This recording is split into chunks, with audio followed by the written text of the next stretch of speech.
And a reminder of the two sides once again. 3 changes for Rotherham following their 2-0 win against Scunthorpe in the semi-final second leg at the New York Stadium. Michael Ahikwe drops out of the 18. Matty Palmer and Ryan Williams are both on the bench. Semi Ajayi, John Taylor, formerly of Shrewsbury, and David Ball come into the side. It's Rodak in goal, Emmanuel, Ajayi, Wood and Mattock. Taylor, Towell, Vokes and Newell in midfield, with Ball playing off Smith in attack. For Shrewsbury, it's the same side which beat Charlton in the second leg by a goal to nil at the New Meadow to secure a 2-0 aggregate win. Henderson in goal, Bolton, Sadler, Beckles and Enciala the back four. Bryn Morris, the deepest lying midfielder, Worley, Nolan, Godfrey and Rodman, with Carlton Morris on loan from Norwich leading the attack. Adam Virgo, who are the key men for you today?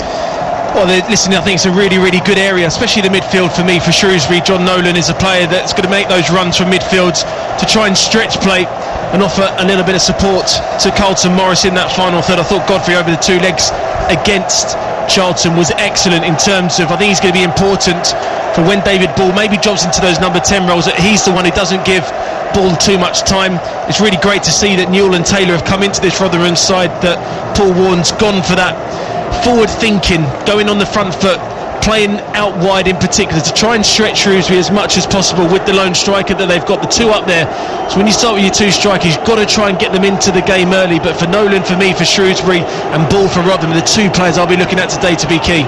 Rob Jones is our referee. A big day for him, only his 2nd year on the EFL list, and both sides have changed ends, which is unusual for this sort of Wembley final. So Rotherham, in their red and white shirts, white shorts and red socks, have just had their pre-match huddle, then they sprint away from it and then come back in again. So it's a collective warm-up right before the start of the game, and they will have the Shrewsbury fans away to our left-hand side, decked out in their amber and blue shirts, plenty of balloons bouncing around that end at the moment, and Shrewsbury have behind them a much larger contingent who have made the journey from South Yorkshire, all decked out in red and white. A place in the Championship is the prize on offer here today. It is day 2 of the EFL Playoff Finals weekend, all live and exclusive to national radio here on TalkSport, and Rotherham get the game underway, but there's an early challenge on Will Vauxhall midway inside the Rotherham half. A very high and early press from Shrewsbury before it's eventually cleared downfield by the slowback goalkeeper Marek Rodak, defending the Rotherham goal away to our left-hand side in the first half. Enterprising start from Shrewsbury. And certainly really on the front foot. Maybe just a change of tactic from Paul Hurst, just to really try and put Rotherham under early pressure. The changes that have made, the 3 that Paul Warner's brought into today's side, to try and freshen things up and offer a little bit of a different alternative going forwards. But it's really setting the tempo for your team. Nigel, in the first 15 minutes, really, really important. He just put on the front foot well, get a good early touch, get good possession of the ball, just try and dictate the pressure and really the tempo of the game early on. Well, it's a very hot day down there for the players, even warmer than it was for the Championship playoff final yesterday. Of course, an earlier kick-off here today, so as a result, more of the pitch is bathed in sunshine, and that's shining into the face of Marek Rodak and the Shrewsbury fans away to our left in the first half, as the goalkeeper plays a long free kick downfield. It's flicked on into the penalty area. The early touch for Smith, but it's cleared away, and Shrewsbury will have to defend. And now Ball with a break into the penalty area, low across the face of goal for Rotherham, right through the 6-yard area, and eventually Worley will clear it downfield for Shrewsbury. What a fantastic little break that was by Ball. Just find that space again. We spoke about that earlier on before the game started. Can he slide down the side of centre halves of the Shrewsbury centre halves? Yes, he did, and he got a fantastic opportunity to lift his head, play the ball across the face of the 6-yard box, but that's where you need one of your other midfielders joining in. Perhaps later on in the game we'll see that way, that people are a little bit more adventurous in the play, but to start with, he's finding that space, and that's what he wants to be seeing today. Well, producer Declan was showing me before humidity in the stadium, apparently around 64%. That seems to be a slight underestimation on the way this game has started. The temperature around 90 degrees at pitch side. The mousse will be melting the longer the game goes on, as Rotherham try and break on the far side with Michael Smith, but he's just levered off the ball by Enciala, and the decision will go the way of Shrewsbury. And David Ball, who had that break for Rotherham, one of the playoff specialists in their team, victorious at both Old Trafford with Peterborough back in 2011 and here at Wembley with Fleetwood back in 2014, as Shrewsbury try and work the ball down the far side there right, but it's given away again. Ball was almost fastening onto it, and he's quickly challenged by Enciala, who had a rather fractious day in the Checkatrade Trophy final against Lincoln, and it started for him in a similar vein. Well, it's worked perfectly for Paul Warne earlier on, bringing in Ball into the side, and it's so good to see when something pays off early on. We've got Sadler and Enciala, two solid centre-halves that will be going up against Michael Smith and saying, we want the physical battle. What they won't want is players running in around them, players trying to stretch them, making them run back towards their own goal. And that's what David Ball's done very early on, has caused one or two issues very, very quickly. And these are interesting moments because I think both teams, you know, they have a way of playing where they try and maximise by set plays. So to give a set play around just on the edge of the 18-yard box like we're seeing is going to hurt both teams. A word from Rob Jones, the referee, but no card. John Taylor, the former Shrewsbury manager, over the free kick, lofted high into the penalty area, and Dean Henderson just backpedalling sufficiently to allow the ball to drop over his crossbar, and it will be a goal kick. Dean Henderson on loan from Manchester United, hoping for better luck here than Sam Johnstone enjoyed his teammate at Old Trafford with Aston Villa yesterday. Shrewsbury looking to build on this near side. Rodman just had his heels clipped by Richie Towell, and it will be a free kick for Shrewsbury in a dangerous area down the left hand side, about 25 yards out. 4 minutes played on TalkSport, and it's still goalless here in the League One playoff final. And they'll be hoping that Sean Wally puts in a little bit more of a quality ball to what we've just seen only 30 seconds earlier with David Ball. It's one of them occasions where you just need your centre halves just to find that little half a yard on they're lining up in more of a line on the edge of the penalty spot, and it's just a little bit of quality that's needed. Wally's free kick swung high to the far post, and the goalkeeper Rodak stayed initially and then belatedly made a burst from his line and fist the ball away, and it's gathered on the far side by Newell, who tries to clear it long downfield, and eventually it's charged down and it's a throw into Rotherham. He slightly hesitated to start with, and then made a decision to come and punch earlier on, coming into a crowd of players. Really important first 15 minutes. These set plays are absolutely crucial, so it's decent height on both sides. Rodak on loan from Fulham, so he would have had more than an interested eye on what was happening here at Wembley yesterday with his parent club heading back to the Premier League. Now Omar Beckles gives it away initially on this near side, quickly closed down by Towell, and the Rotherham midfielder not happy with the decision as the throw-in is given to the Shrews, and Paul Hurst, their manager, as he told the Moose beforehand, has swapped the suit for a tracksuit on what is a very warm day. And Paul Warne, the man in black, to his right-hand side. Beckles with the throw down the line, cleared up towards the halfway line by Ajayi, and then gathered by Enciala. A good ball into the shade on the far side for Worley, and Worley believes he was dragged to the ground by Matic, and the free kick is given, and Shrewsbury have another set piece inside the Rotherham half with 6 minutes played on TalkSport, the home of the EFL, and it's goalless here in the early stages at Wembley. And it's been quite a consistent start.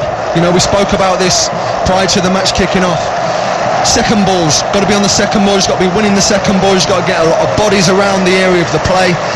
But this is where we both see, you know, we spoke about this before the game, where it's going to be set plays, it's going to be deliveries, and this is the fourth free kick now in such a short space of time, and at some stage, you know, a little bit of quality is going to open this game up. And on the right hand side, Sean Wally is over this free kick again, a player who came through non-league to take his opportunity at Shrewsbury, and it's a good delivery, flicked off the head of Matic towards the far post, and did the goalkeeper carry the ball over the line for a corner? No, according to the referee and assistant. But again, Rodak rather uncomfortable there under the high ball. He went for it in the end, and I think certainly just kept it in play. But the game plan seems to be going pretty well for both managers. You know that Worley and Rodman in particular for Shrewsbury are going to be a big outball for them. And here is Taylor down the right-hand side for Rotherham. Low ball across the penalty area. Newell challenging at the near post, believes it was blocked by the arm of Enciala as it spins behind for a corner, and the referee says no penalty. There's a big shout there for the penalty. It's a fantastic ball into just a good area of the pitch. and it looks as though Inciala has just lent with his left arm.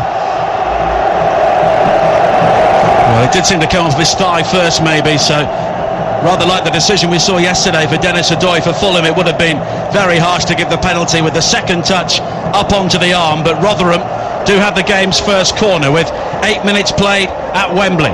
0-0. It's an in-swinger high to the far post, and Henderson choosing to stay on his line, and now a penalty has been given for pushing and pulling inside the penalty area. Omar Beckles was involved at the far post, a Rotherham player. It was their captain Richard Wood. He tumbled under the challenge, and Rob Jones, well placed, pointed to the spot. Well, it's a huge decision. I think the referee was in a very, very good position. They're kind of grappling each other, and he's just got his left arm over his shoulder. It's a clumsy foul to give away, and the minute you turn your back on the ball and you foul a player, you're in big, big trouble. It's a clear penalty for me. Inciala's got no intention of dealing with the set play. And David Ball is the man who will take it for Rotherham. A big moment in the opening 10 minutes of the playoff final. It is Ball against Henderson. Ball, right-footed, saved by Henderson. A brilliant save, and the rebound fired in by Vaughts is blocked, and the Shrewsbury fans can celebrate a moment that will feel like a goal. Henderson with an outstanding penalty save. Brilliant save. Just stayed big as long as possible. Great goalkeeping from him. He said to David Ball, you go the way I think you're going to go. Stays big, puts the pressure back onto the penalty taker. Big moment of the game as well. And David Ball with the first missed penalty in a League One playoff final since Kevin Donovan for Grimsby 20 years ago. And that's a real let-off for Beckles. He never really looked super confident. You know, it's a fantastic piece of goalkeeping by Dean Henderson. He said to him, I want it to go to my right-hand side. He's given himself the extra yard, and he's absolutely bought it, David Ball there. But the interesting thing for me, there was about 10 bodies inside the penalty spot there. Well, we saw yesterday in the Championship final Mitrovic having a wrestling match with Chester throughout the whole game, and not once did Anthony Taylor think it was a penalty or free kick either way. But very early on now, Rob Jones has set out his stall, hasn't he? He was in a great position. He was on the edge of the penalty area, and even before the cross had come in, he was looking at Woods and Beckles, and he gave it straight away. And as Sean said, it was the right decision. He turned his back on the ball, Beckles, and then ended up grappling him. Well, Dean Henderson in the opening stages of the Checkatrade Trophy final was almost decapitated by Matt Reid of Lincoln City, and he never really recovered. It was his error which led to the goal which won that final for Lincoln. But a very different start here for the young goalkeeper. 2 clean sheets in the playoff semi-finals after only 4 in 19 games at the end of the regular season, and that is a massive confidence boost for Shrewsbury, who must have thought, here we go again at Wembley, a team with so little luck here in recent years. And now, although it's still 0-0, Sean, they must feel as though they're in the ascendancy. Well, they are in the ascendancy. I mean, these fans to our left, they cheered like it was a last-minute winning goal, and that resonates onto the pitch, and these boys will get a big, huge lift from that. Now an opportunity for Emmanuel to deliver a cross into the penalty area for Rotherham. It's gathered by Taylor again, but he miskicks horribly as he tried to deliver the ball in towards the near post, and it has spun behind for a goal kick. 11 minutes played on Talk Sport, the home of the EFL. It's Rotherham 0, Shrewsbury Town 0, but Rotherham have already seen a penalty saved. David Ball took it, brilliantly saved by Dean Henderson, plunging away to his right-hand side. And don't forget, the best way to listen to Talk Sport across the Talk Sport network is on our app. Of course, we have all of the playoff final weekends. The League 2 final coming up on Talk Sport 2 tomorrow. That's a 3 o'clock kickoff. And of course, this summer we'll bring you all 64 games live from the World Cup, as the ball into the penalty area for Rotherham will be eventually cleared on this near side with a good deal of confidence from Ben Godfrey before Beckles hits it up towards the halfway line. And the best way to get hold of the app is to visit talksport.com/apps or your provider's app store to download today. TalkSport and TalkSport 2 available 24/7 wherever you are around the world. Now a free kick has been given to Rotherham. It's been a frenetic start to this semi-final. And Semi Ajayi will take it. It's a long diagonal, high towards the far post, looking for Taylor, but it's won well in the air. And now a high ball play back into the penalty area. Emmanuel, the youngster on loan from Ipswich, will try and gather down this near side, the Rotherham right, but it beats him into touch, and it will be a throw into Shrewsbury by the corner flag. What's really interesting with the tactic on opening of this game is we heard from Paul Warne before the game. He said he wants to play high, wide, two wingers touching the touchline. It's actually been on the opposite, because what's been happening is the ball's been played up to Big Smith, and both Joe Newell and John Taylor, they've made the inside area of the pitch their forte, and they have got a lot of ball from the seconds today, and Shrewsbury don't know how to handle that. They've done really well, especially down that right hand side, and John Taylor, he's just picking up great positions between Omar Beckles and Sadler, and as a fullback on that left hand side, Beckles is not too sure whether to go tight with him or leave him, and he's in two minds whether to go tight or not, and at the moment they're just getting their distances slightly wrong. 13 minutes played, 0-0.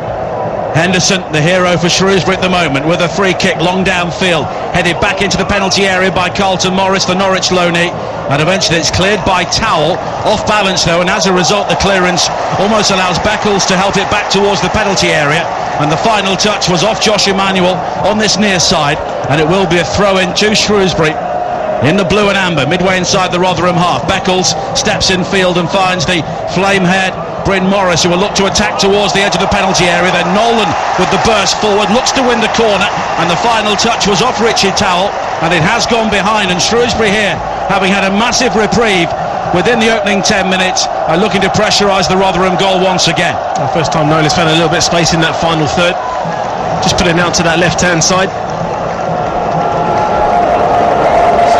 Enciala is forward along with Beckles for this corner kick. Plenty of height for Shrewsbury, but none of these Shrewsbury players are inside the penalty area, bar one so far. It's worked short towards Worley, and now there's the opportunity to cross from Rodman. It's blocked back out towards Worley again. Skies the cross high towards the far post. Rising was Enciala, but he was off balance, and the ball just bobbles behind for a goal kick. But I wonder, looking at the replay, guys, how much pushing and pulling was there inside the penalty area there? Well, this referee who's in his second season at this level has got to be consistent. You know, he's set his ball out early doors. He said, if there's any shrugging, pulling, grappling in the 18-yard box, I've given a penalty before, so these two sets of players have got to be very careful here this afternoon. And Rob Jones was also in charge of the league game at the New York Stadium early in the season. Rotherham missed a penalty on that day. Kiefer Moore, their leading goal scorer, who has since gone back to Ipswich and then been sold on to Barnsley, he missed on that day. Junior Agogo, or Abu Agogo I should say, was sent off, the Shrewsbury captain, and then they won the game at injury time 2-1. But it's Rotherham looking to come forward now. Mattock with the ball into the area, headed away by Sadler at the near post. Morris slips at the vital moment as he looks to bring the ball clear. Vauxhall has it now for Rotherham. It's a good ball down the line for Ball, in space down the left. Enciala drawn out to the middle to make the challenge. Ball has gone beyond him, wriggles his way towards the byline, tries to fire the ball across with pace, but eventually Enciala got back to him a third time, made the block, and it's gone behind for a corner. Well, big difference is when Rotherham get the ball, they're passing it two or three times, they're keeping the ball a lot better than Shrewsbury. The turnover for Paul Hurst's side has been far too frequent, and they're finding great little pockets of space. David Ball on the right hand side, he's going on the left hand side as well. They just can't quite cope with the movement in the final third from Rotherham at the moment. Taylor and Newell are over the corner on the far side. The Rotherham left attacking their supporters in this first half, and there was a huge group of players gathered around the penalty spot, and now the Shrewsbury players will have to know, no holding, no pulling. The corner's played short, whipped into the near post. Ball tries to play it across the face of goal. It's deflected and now played back into the penalty area at the far post from Smith, and it's cleared as far as Towell. Towell now hits the byline down the right. Going back with him was Carlton Morris. He made the block, and it's another corner to Rotherham. We've seen two really bright set plays in the last 2 or 3 minutes. I mean, it's not just a case of putting the ball into the 18-yard box and hope for the best. There's a reason why they're doing these little movements. There's a reason, because they're trying to just grab the extra yard, and we've seen two fantastic opportunities. 17 minutes played on Talk Sport. 0-0. Although Rotherham have already had a penalty saved, but they do have a corner on this near side. and it's whipped in towards that near post area once again. There was a free header inside the 6-yard area, and again Rotherham were looking for a penalty. I think it was Wood, the captain, who won the initial penalty, who then had that header. He's got to look towards the referee, but nothing doing this time. Well, he's saying to the referee, look at his arms, look at Omar Beckel's arm. Again, it's just over his shot. It's almost kind of That's more blatant than the penalty. It's a carbon copy, and this is what I mean about the consistency. Yes, if you've made that big call and you've given a penalty, make it again. You can't just make one and say that's me done for the afternoon. Well, it's been an interesting start to the game in more ways than one. 18 minutes played. Rotherham United 0, Shrewsbury Town 0. On TalkSport, the home of the EFL. And don't forget, tomorrow over on TalkSport 2 from 2 o'clock, all the build-up and full commentary on the League 2 playoff final. And that is going to be a massive day, with so many Coventry fans making their way down to Wembley to face Exeter City. Commentary with Jim, Sean and Matt Taylor.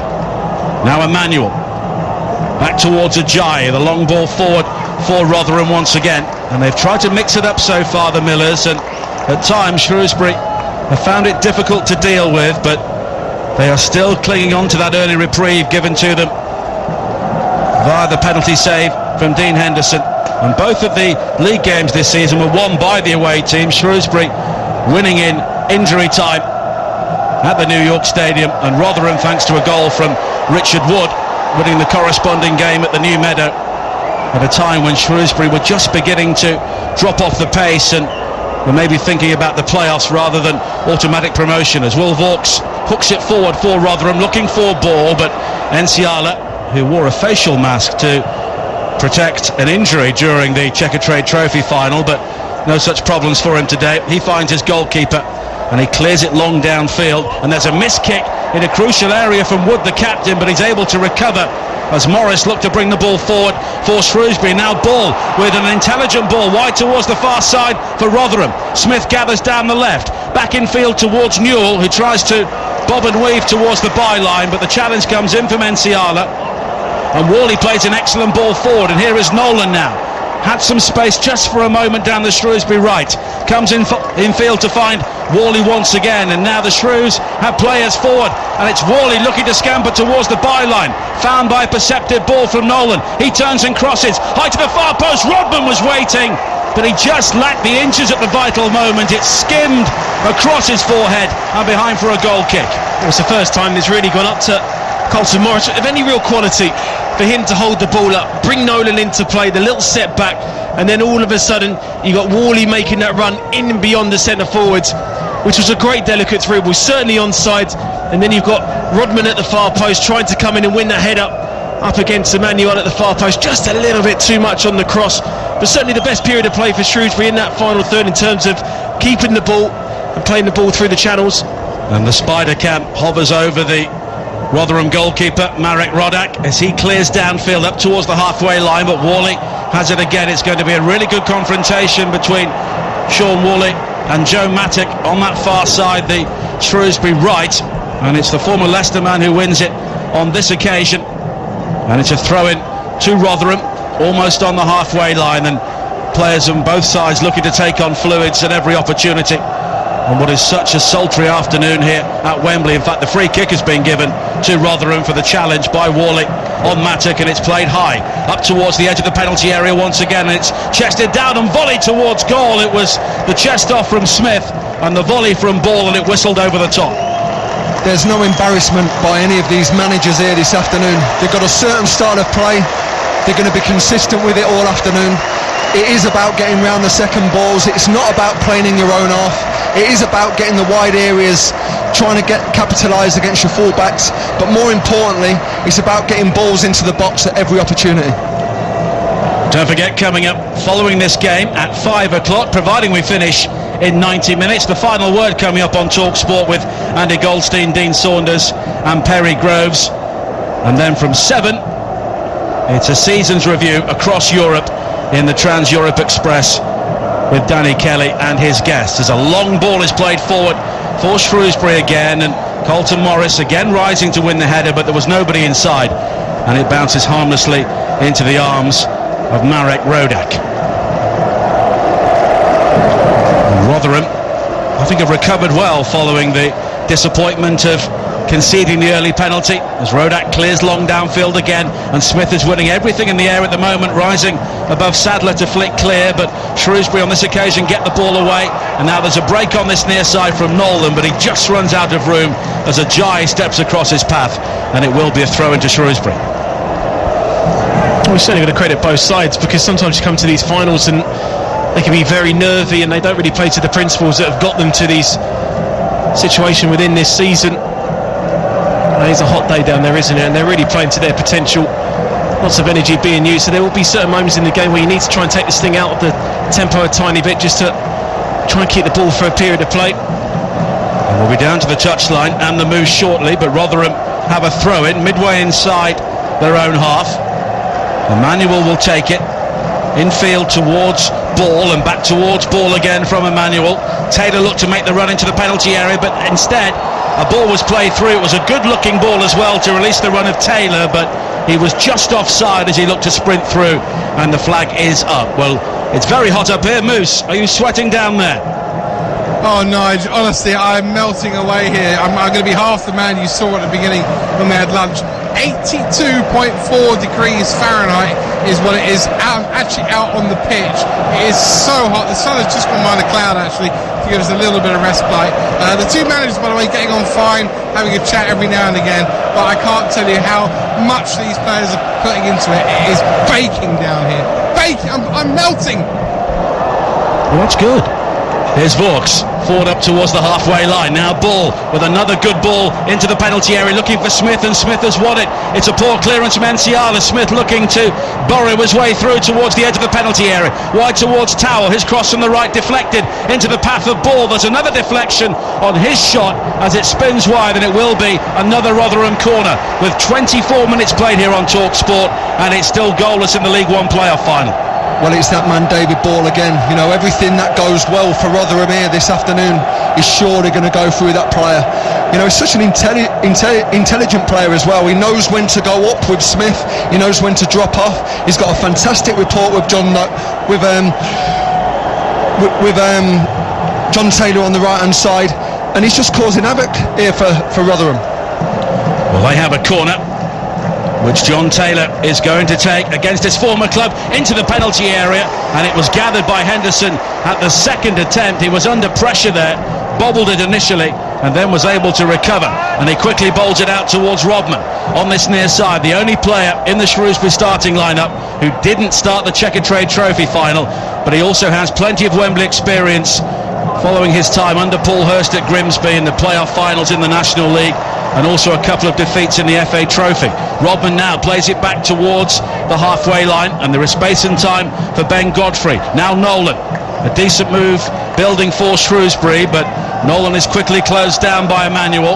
Godfrey goes back towards Matt Sadler, the Shrewsbury captain, and now there's an opportunity for Enciala to knock it long. Carlton Morris again wins the ball in the air, and Wood didn't even try to challenge him, but such was the isolation of Carlton Morris, he had to chase his own flick on, almost won it ahead of Rodak, the goalkeeper, who clears it downfield, and then there's a very late challenge on the far side. A Rotherham player has been absolutely clattered into, and the referee may have to make an early decision. It's Wally, the player that's led with his elbow, going up for the head up. Rotherham fans in and around. Joe Mattock, the player, who's down, and the yellow card is already out. He led with his arm. Just seeing see a replay of it just to be sure of it, but Rotherham player straight around Wally, not happy with the challenge from him. Well, the referee just telling him to calm down, and the yellow card has been shown. And Sean Worley has often been a combustible character at times for Shrewsbury, and he certainly was then. It was a heavy touch there from Mattock, and I mean, he has led with his elbow and his arm. I think that's a naughty one there from Worley, in my opinion.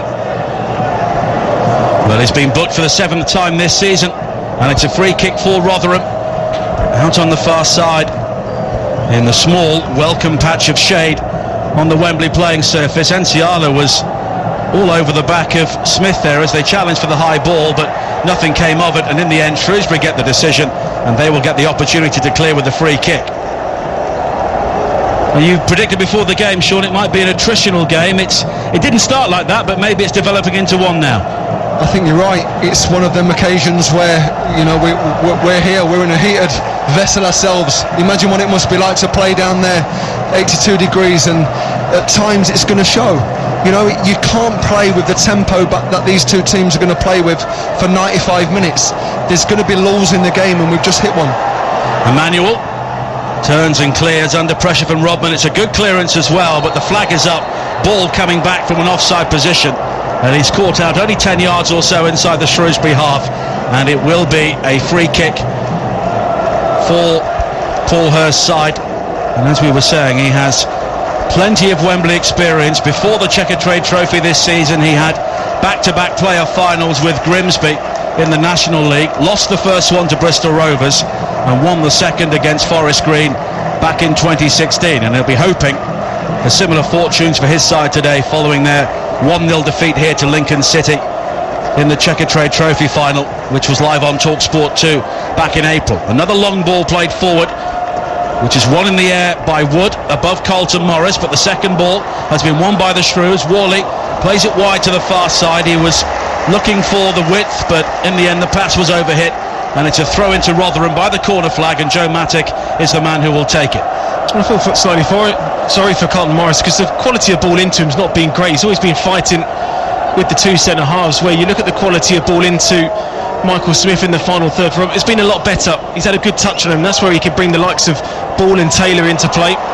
Now Bryn Morris coming forward on the far side, the right, and he's got support from Worley infield to Nolan. Nolan on the right corner of the penalty area, looking to go beyond Volks, and he's got support from Worley. Back towards Nolan again, and it's further wide towards the far side. The cross driven in towards that near post area, and it's cut out at the near post by Wood behind for a corner. Yeah, good little link-up play by 3 or 4 of the Shrewsbury players, just on the edge of the 18-yard box there, looking after the ball intelligently, moving into forward spaces and creating the overloads. And we've not really seen that in this game so far. It has been a game where it's gone up into the final third very early, but when they just get the ball just down 3 or 4 touches, they look like a completely different team. And the Shrewsbury fans sunning themselves behind that goal away to our left, watching their team deliver a corner. It's Worley high into the penalty area, nodded back in field by Beckles, and just for a moment Rotherham looked to be out of shape, but it's hooked clear by Towell towards this near side. The early ball was played up towards the halfway line, looking for Taylor, but it's quickly won back by Godfrey.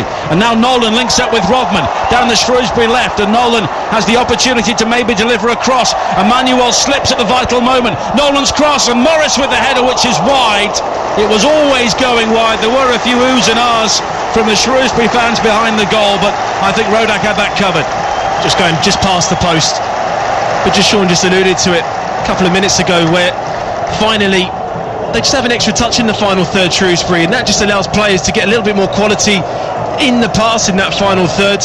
Nolan really whipping the ball in net, just gets a yard on Richard Wood. It's one of those ones you have to keep the momentum with the cross going, just flicking it onto that far post, and Rodak had that covered. But decent play from Shrewsbury now in the final third.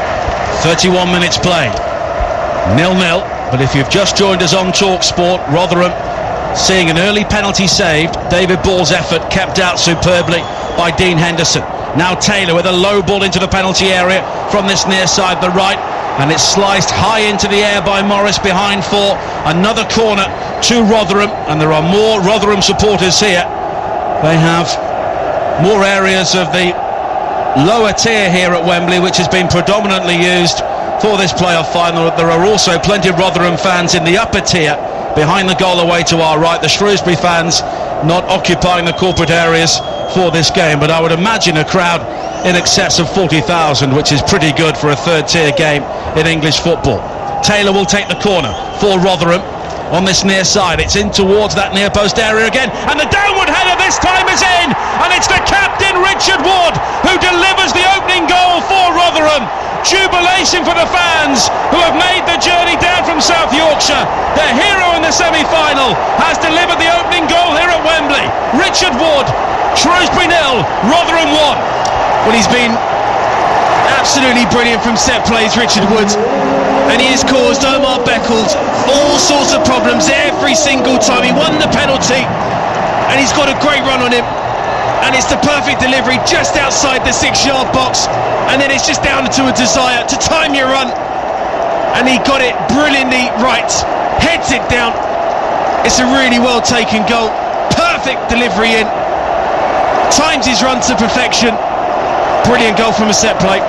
And for everything that we've seen this afternoon with these set play deliveries, there's been 4 or 5 different set plays that we've seen from Rotherham, but it's the most simplistic one that they've worked the way to this 1-0 advantage, and it's just that quality of delivery from Joe Newell. Wonderful left foot, we know he's got that, but he's put it right on the edge of the 6-yard box, and it's desire from the big centre-half, Richard Wood, and he's got in front of his man, and it's 1-0 to Rotherham. Nigel, I think now as an ex-player myself, 4 or 5 times now Omar Beckles really struggled with Richard Wood. You need to take responsibility of the player on the pitch and say, look, you need to swap over, you cannot keep marking him, because you do get it in games, and unfortunately it's just happened for him at the wrong time for Omar Beckles that you might have to put Sadler on him, your best header of the football, because they're where the issues are coming from. As a manager, Sean, you'd certainly want a player to take responsibility. Well, we know these two managers know each other inside out. They'll know the pros, the cons, and they'll know where the negatives are in this side. And Paul Warne would probably have isolated that problem and said, listen, Richard Wood, you get on him, you be the one who makes the opportunity in our advantage, and he's done just that. And now Rodman inside his own penalty area has to struggle to clear. Wood delivers it high back into the box once again. Emmanuel had to be offside as he challenged for that ball, and indeed the flag is raised, and Shrewsbury have the free kick. And they trail here just as they did, and Adam, just as they did in the Checkatrade final. They've conceded from a set piece. Yeah, that'd be disappointing, but all your tactics, all your set plays that you work on, the way that you want to play in the final third, everything else like that, to concede from a set play is always very, very disappointing as a player. And had literally 5-6 yards on all 3 of the Shrewsbury players. Their runs were really from deep, just outside the 18-yard box. 35 minutes played, Rotherham leading by 1-0, and TalkSport has teamed up with Sky Sports to tell you about the dedicated Sky Sports football channel with football from around the globe, including the EFL, SPFL, La Liga and more. Feel it all with Sky Sports.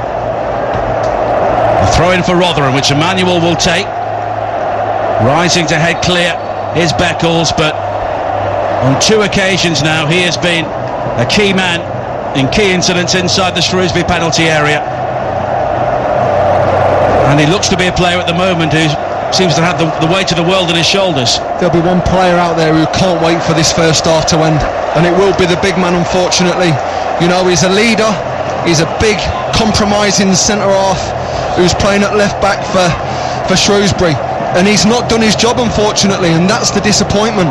And it's these fine lines between these two teams that are very close in every department, and unfortunately for Omar Beckles, it's his responsibility that it falls on his shoulders, and his teammates are going to have to get him through this at half time and just reset that button that sometimes players need.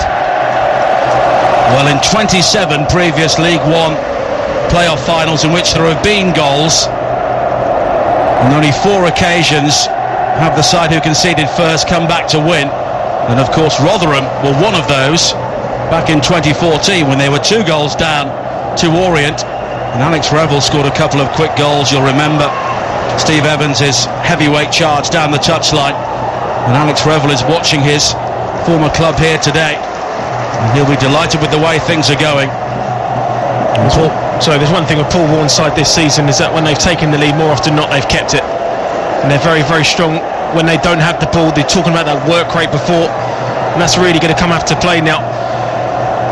Shrewsbury just have not turned up in terms of long periods of the game. Bits and bobs, they've looked quite tidy in the final third and 1 or 2 final deliveries, but in terms of the way that they've conducted themselves, Rotherham have been the better side so far, regardless of the goal. They have deserved it, you're absolutely right, Adam, but the one thing that was a heavy challenge. Another heavy challenge from Shrewsbury, and Rob Jones has a decision to make here, and it's James Bolton, the player who came in with the tackle, and he's been quickly pulled away by the referee. And I think it's Joe Newell, the player, who is down for Rotherham, and once again the referee just telling him to calm down. I think that's good refereeing, and it's the yellow card. They're gambling. These Shrewsbury Town players, they are gambling. They're giving too many free kicks away in dangerous areas. You've seen the goals, you've seen how close it could have been 2-0. And I just think leading into half-time, you've got to be very, very cautious in the way that you defend these areas of the pitch, because when you've got the likes of Newell on the pitch with delivery, with the quality that he's got, you're always susceptible to that second goal. And Newell will take the free kick, which is about 15 yards inside the Shrewsbury half. Left-footed, high towards the far post once again. A man peels off to head the ball back across the face of goal. It's Smith, and there's a scramble inside the penalty area, and it's Beckles this time he was able to clear, and he just hoofs it away on this near side, out of play for a throw into Rotherham. And with 7 minutes to play in the first half here, the Millers leading by 1-0, and you just get the feeling a second goal before half-time could finish things. They're really struggling from set plays, Shrewsbury. Every single time a cross has gone in, he's been met by a red and white shirt. We'll try and head down to the touchline when there's a break in play. Vaux with a high ball into the penalty area, and it's allowed to bounce inside the 6-yard area, and it's Rodman at the far post who has to guide a header behind for a corner. And Shrewsbury really at odds with each other at the moment. They're all over the place. This first half we spoke about it ending for Beckles. It needs to end for the team. They need to get in there and regroup, organise a little bit better than what they have done in these first 40 minutes, because you can see this second goal arriving. Rotherham leading on TalkSport by 1-0 with 6 minutes to play in the first half. It's another corner, an in-swinger met at the near post by Godfrey, headed back into the penalty area by Towell. Now Rotherham look to keep the pressure on. Vaux is the option down the right hand side. He's found by Taylor, high into the far post, and the header from Ajayi, well, he never really got hold of it. It actually bobbles away and may go out for a throw-in down this near side, and it will be a throw-in for Shrewsbury by the corner flag on this near side. So let's head down to the touchline and the rapidly melting moose. Absolutely, the two managers, we couldn't get two contrasting pictures. Paul Warne, arms folded, not a care in the world. Paul Hurst is scribbling down notes, boys, like you can never believe. By the way, 91% humidity here. That's rainforest proportions. A high ball played forward again for Shrewsbury, and it's played back by Wood, the goal scorer. And the early penalty miss did not really knock Rotherham out of their stride. They're a team who are very proficient from set pieces, and they showed why. But here is Nolan now for Shrewsbury, finding Carlton Morris inside the area. He pulls it back into a dangerous area, having beaten Wood, but there was nobody there in support at all. It was a decent ball pulled back, but no one had made the run from midfield. As a result, Rotherham clear, and now they have a throw-in on this near side. Adam mentioned it earlier. You do feel a little bit sorry for Morris. You know, he's dealing in scraps at the top there. You know, there's players that are just leaving him exposed. You know, and every time he gets down the side of a centre half, you need a little bit of supply, you need support from your players. And he's done really well again. He's finding that little area really well. He's pulled a fantastic ball across the 18-yard box, but there's no Shrewsbury player there. I think that's nervousness leading into half-time.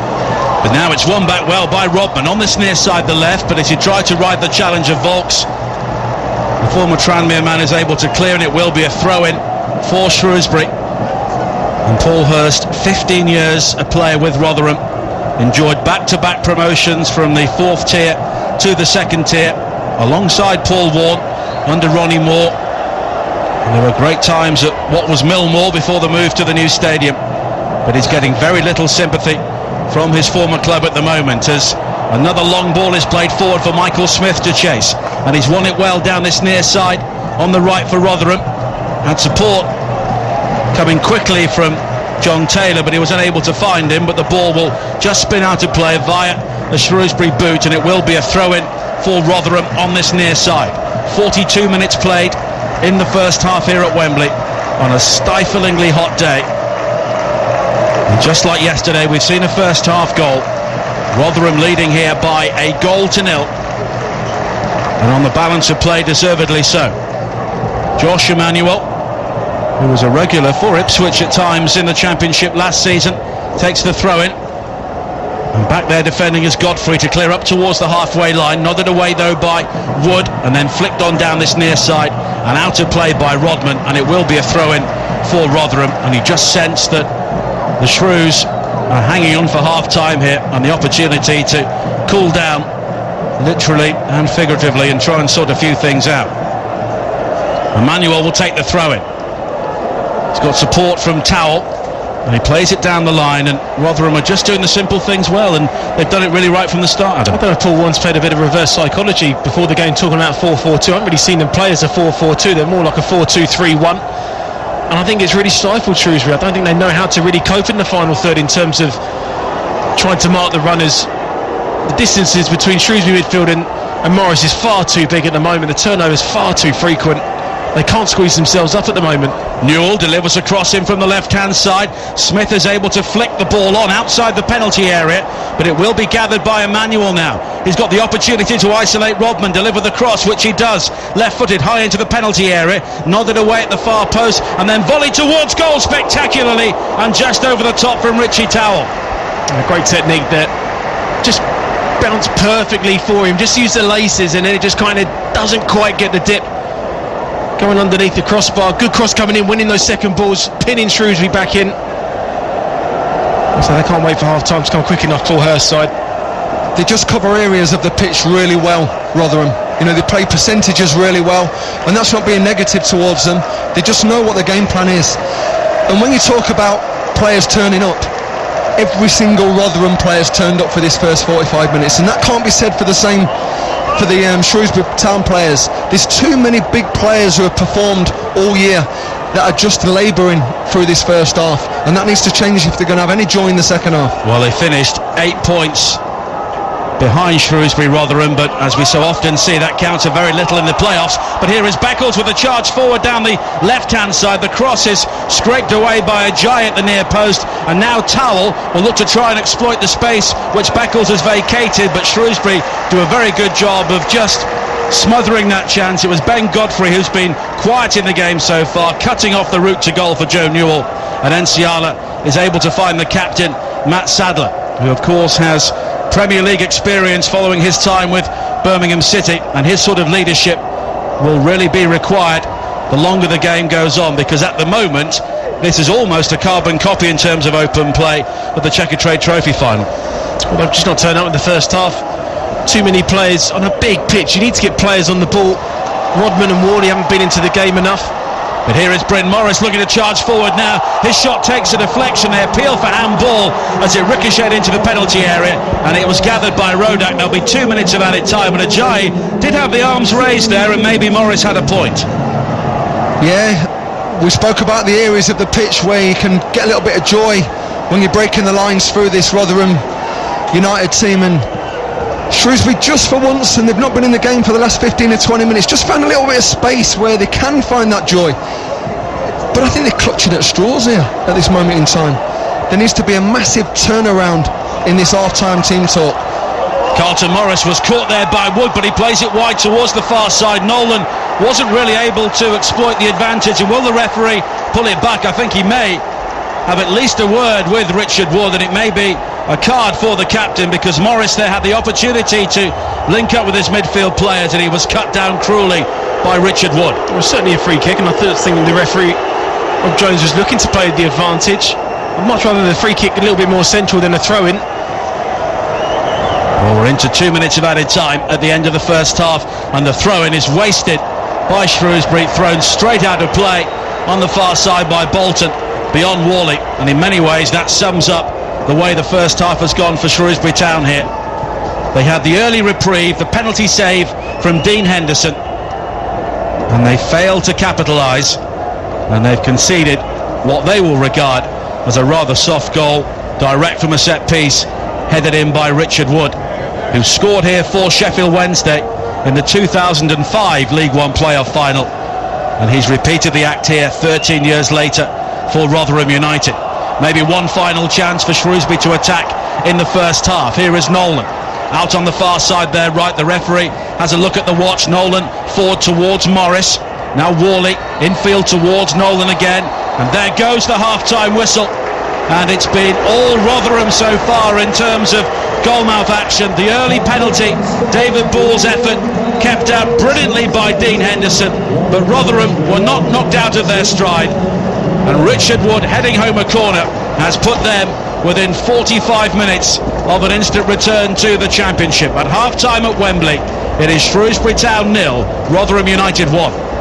Thanks, Dance. And it's Shrewsbury who get the second half underway in their amber and blue stripes, playing from left to right. The first early ball forward from Bolton, aimed in the direction of Carlton Morris. He loses out, but Shrewsbury do well to win the second ball. And here is Omar Beckles, who had so many problems in the first half, conceding the penalty and then losing Richard Wood for that corner which led to the opening goal, headed in by the Rotherham captain. As Shrewsbury try and build on the far side, Rodman had an opportunity to burst forward down the left, but he's quickly challenged by John Taylor, and it will be a throw-in for the Shrews, level with the edge of the Rotherham penalty area.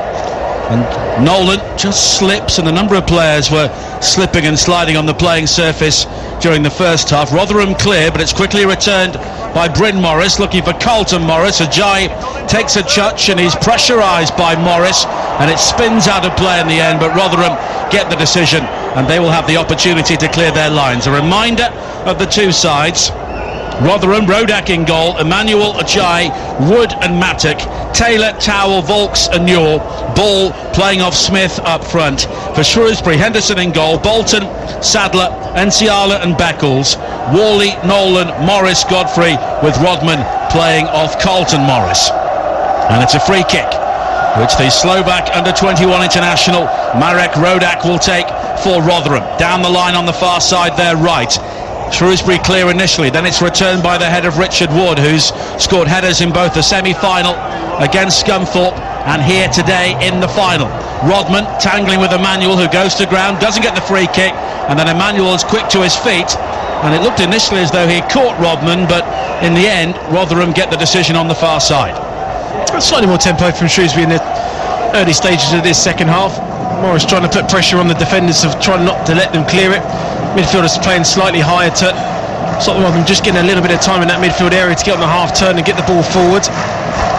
Well, Shrewsbury spent 200 days in the season inside the top two in League One, unbeaten in their opening 15 games of the season, and they spent only a week between September and March outside the automatic promotion places. But crucially, they were reeled in by Wigan and Blackburn. The longer the season went on, they finished with 3 wins, 3 draws and 3 defeats. Not helped, it must be said, by the defeat here against Lincoln in the Checkatrade Trophy final. And we have often seen sides who fail to get automatic promotion, then lose out in the playoffs, of course. Fulham bucked that particular trend yesterday, and Shrewsbury will look to follow suit, but it's a long way back for them here, trailing by a goal to nil. But now Carlton Morris has the opportunity to break down the right hand side beyond Mattox, low right across the face of goal, and the lunging Rodman unable to apply the finishing touch, and there is a moment of optimism for Shrewsbury Town. And just the start that they wanted in this second half as well. Spoke about the high intensity, you know, that belief, that character of getting around the second ball. They've done that. They found the way in the right hand side, and Carlton Morris, who just peels into them little areas like we saw in the first half. But the difference between the first half and what we've just seen there is 3 bodies in the 18-yard box for Shrewsbury, and that's what they've got to do. They've got to throw caution to the wind. This is a massive 45 minutes for them. Now at the other end, Rotherham try and deliver a cross in from the far side there, right, and it spins away off Sadler behind for a corner to Rotherham at the start of the second half. And it will be interesting to see what Omar Beckles does here. Who does he pick up after what happened throughout the first half? He comprehensively lost the battle with Richard Wood and conceding the penalty, and watching his man score the opening goal as Newell spots up the corner on the far side with 4 minutes played. Rotherham leading by a goal to nil, looking to extend their lead. Newell's corner into the area, Sadler with a firm header away as Michael Smith looked to bear down on the corner. It's headed back into the penalty area, nodded away down this near side by Enciala, and it's out for another Rotherham corner. And to answer your question, it looks like they've changed. It does look like they've changed man-to-man markers here, and rightly so. You know, you don't want that mistake to take place again. I think it will give him confidence in picking up somebody different in the second half. And John Taylor will take the corner on this near side, the left for Rotherham, inching towards a return to the Championship following relegation last season. An in-swinging corner from Taylor, right on top of the goalkeeper Henderson, who doesn't get there, but he was fouled as he looked to flail an arm towards the ball, and Shrewsbury Town have the free kick on the far side. I think game management for Paul Warren's side is going to be vitally important in this second half. Waving the early pressure in the first 15 minutes. It's Nsiala now that's gone on to Richie Woodick. Just see a replay on our screens. Nigel, he's pulling his shirt again. He's causing them all sorts of problems. But will the referee give another penalty, having given one in the opening 9 minutes? And that's often the consistency we look for from officials. If you give one, you've got to give them all. But it's so rare we see that. Now Vaux wins it back in the midfield for Rotherham, and it's played back towards Wood, who didn't really appreciate the pass, and Richard Wood may have a problem here as he limps towards this near side. He was quickly closed down by Carlton Morris, and Rotherham clear. And now Mattox looks to win the aerial challenge with Worley on this near side. We've already seen it coming together between those two, which resulted in a yellow card for the Shrewsbury man, and it will be a throw-in for Rotherham, but they will have concern here about their captain. Well, they will, but he's a leader. He's their man machine at the back. You know, he's their goal scorer. He won't be walking off this pitch, that's for sure. What's interesting is what we spoke about, what you just mentioned there. Played the most amount of games in League One, and it looked that way in the first half. It looked like they were just slightly just off it. Now Rodman looking to chase down on the far side. Ajayi gets there first and turns and does well to clear up towards the halfway line, but Sadler gets there first before Ball. Then Vaux heads it forward for Rotherham into the Shrewsbury half, but now Towell has it into the centre circle and the sunshine for Newell. Newell looks to brush aside Bolton, and he's caught by Bolton, who is on a yellow card, and the free kick has been given to Rotherham on the far side, 15 yards inside the Shrewsbury half. And James Bolton is a player who is going to have to be careful. That's the difference between the wide players for Rotherham and Shrewsbury, is that they occupy central areas. Joe Newell is so comfortable coming on the inside. You know, he takes the ball, he travels with it really well. And that's slightly the difference between the two sets of teams this afternoon. 52 minutes played, 1-0 to Rotherham. The free kick headed away by Nsiala, flicked further clear by Worley, up towards the edge of the penalty area, but here is Michael Smith, the big man, who does well to control and find Vaux, who quickly transfers it wide to the right hand side, and Emmanuel back towards Taylor, and now Emmanuel again will look to go beyond the fullback towards the penalty area. It's a powerful run from him, he goes to ground but doesn't get the free kick. Godfrey will clear, but all he can do is just knock it out of play, and it will be a throw-in for Rotherham on the far side. 8 minutes played in the second half on TalkSport, the home of the EFL. Rotherham leading Shrewsbury by a 1-0. And don't forget, we'll be looking back on this game and all of the weekend's sporting headlines, and what a weekend it's been, with the Sports Breakfast on TalkSport tomorrow. Ali McCoist and Dean Saunders will be in the chair between 6 and 10 as Emmanuel's ball forward goes beyond Michael Smith into the penalty area, and it's gathered by Dean Henderson, and his yellow goalkeeping jersey brightly illuminated by the sunshine here at Wembley as he clears long downfield. Morris heads the ball in field, and Bryn Morris has a problem here, and the referee has stopped play to allow some treatment for the Shrewsbury player on the far side. Josh Emmanuel, they just went out with a header with him, maybe just landed awkwardly when he went out for the header, but the first time that you've seen a midfield runner going beyond Morris, apart from Nolan. That's certainly more encouraging signs for Shrewsbury, but Bryn Morris down looks in a lot of discomfort. And there is some movement on the Shrewsbury bench already in the second half. Let's go down to the Moose. Yeah, he's coming off actually, Bryn Morris. He's going to be replaced by Stephen Payne. First change for Paul Hurst, who has got rid of his hoodie that he had in the first half. He's now with a t-shirt.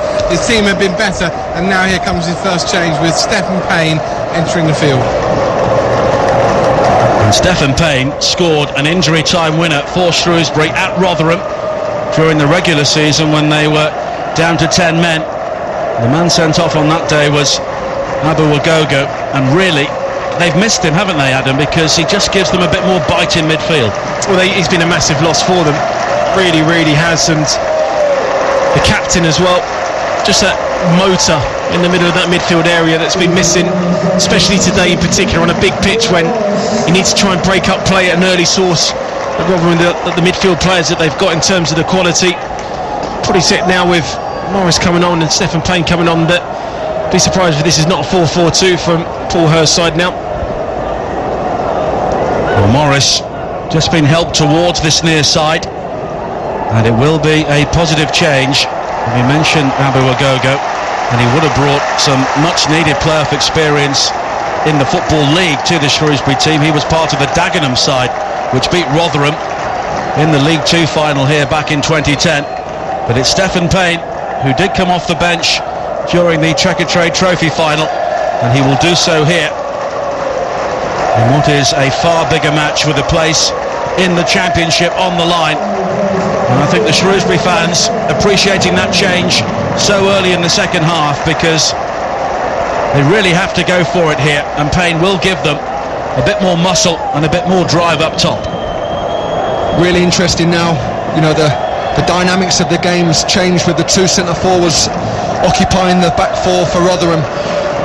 But the interesting thing now is going to be a defensive responsibility solely on Ben Godfrey's shoulders. Can they make it work for their own goodwill in terms of trying to get bodies forward? You've got Sean Wally now, you've got Alex Rodman, you've got John Nolan, Carlton Morris is on the pitch, Stephen Payne's on the pitch. They have thrown caution to the wind, and this is going to be an interesting ending to the game. Now Carlton Morris controls the ball with his back to goal on the halfway line, and he works it wide towards Rodman, and he's got Emmanuel chasing back towards his own goal. It's the Rotherham man who gets there first and turns and clips it down the line, and it goes all the way through towards Michael Smith on halfway, and Smith has given it straight back towards Carlton Morris, and Shrewsbury here may have the platform to try and build an attack. Nolan with a good ball forward towards the edge of the penalty area, and there's a challenge there on Sadler, who was up right on the corner of the penalty area. He has been fouled, and it's a free kick here for Shrewsbury in a very promising area. Well, he might be a centre half, but he turned like a centre forward there brilliantly. The captain, good little first touch during the foul from the J. This is a very, very dangerous range. You've got certain qualities of Sean Wally and John Nolan in particular. Well, none of the Shrewsbury players currently on the field have scored at Wembley, but they need a goal from somebody at this stage, and Rotherham have everybody back defending this free kick. Nolan and Wally are over it. Godfrey is square, but there's the opportunity to really whip this in from the angle and try and cause some problems for Marek Rodak in the Rotherham goal. This could be a big moment in the playoff final, and it's Worley who plays it short to Sadler into the penalty area. Brilliantly done! What an outstanding goal! A wonderful set piece from Shrewsbury Town, and they are level.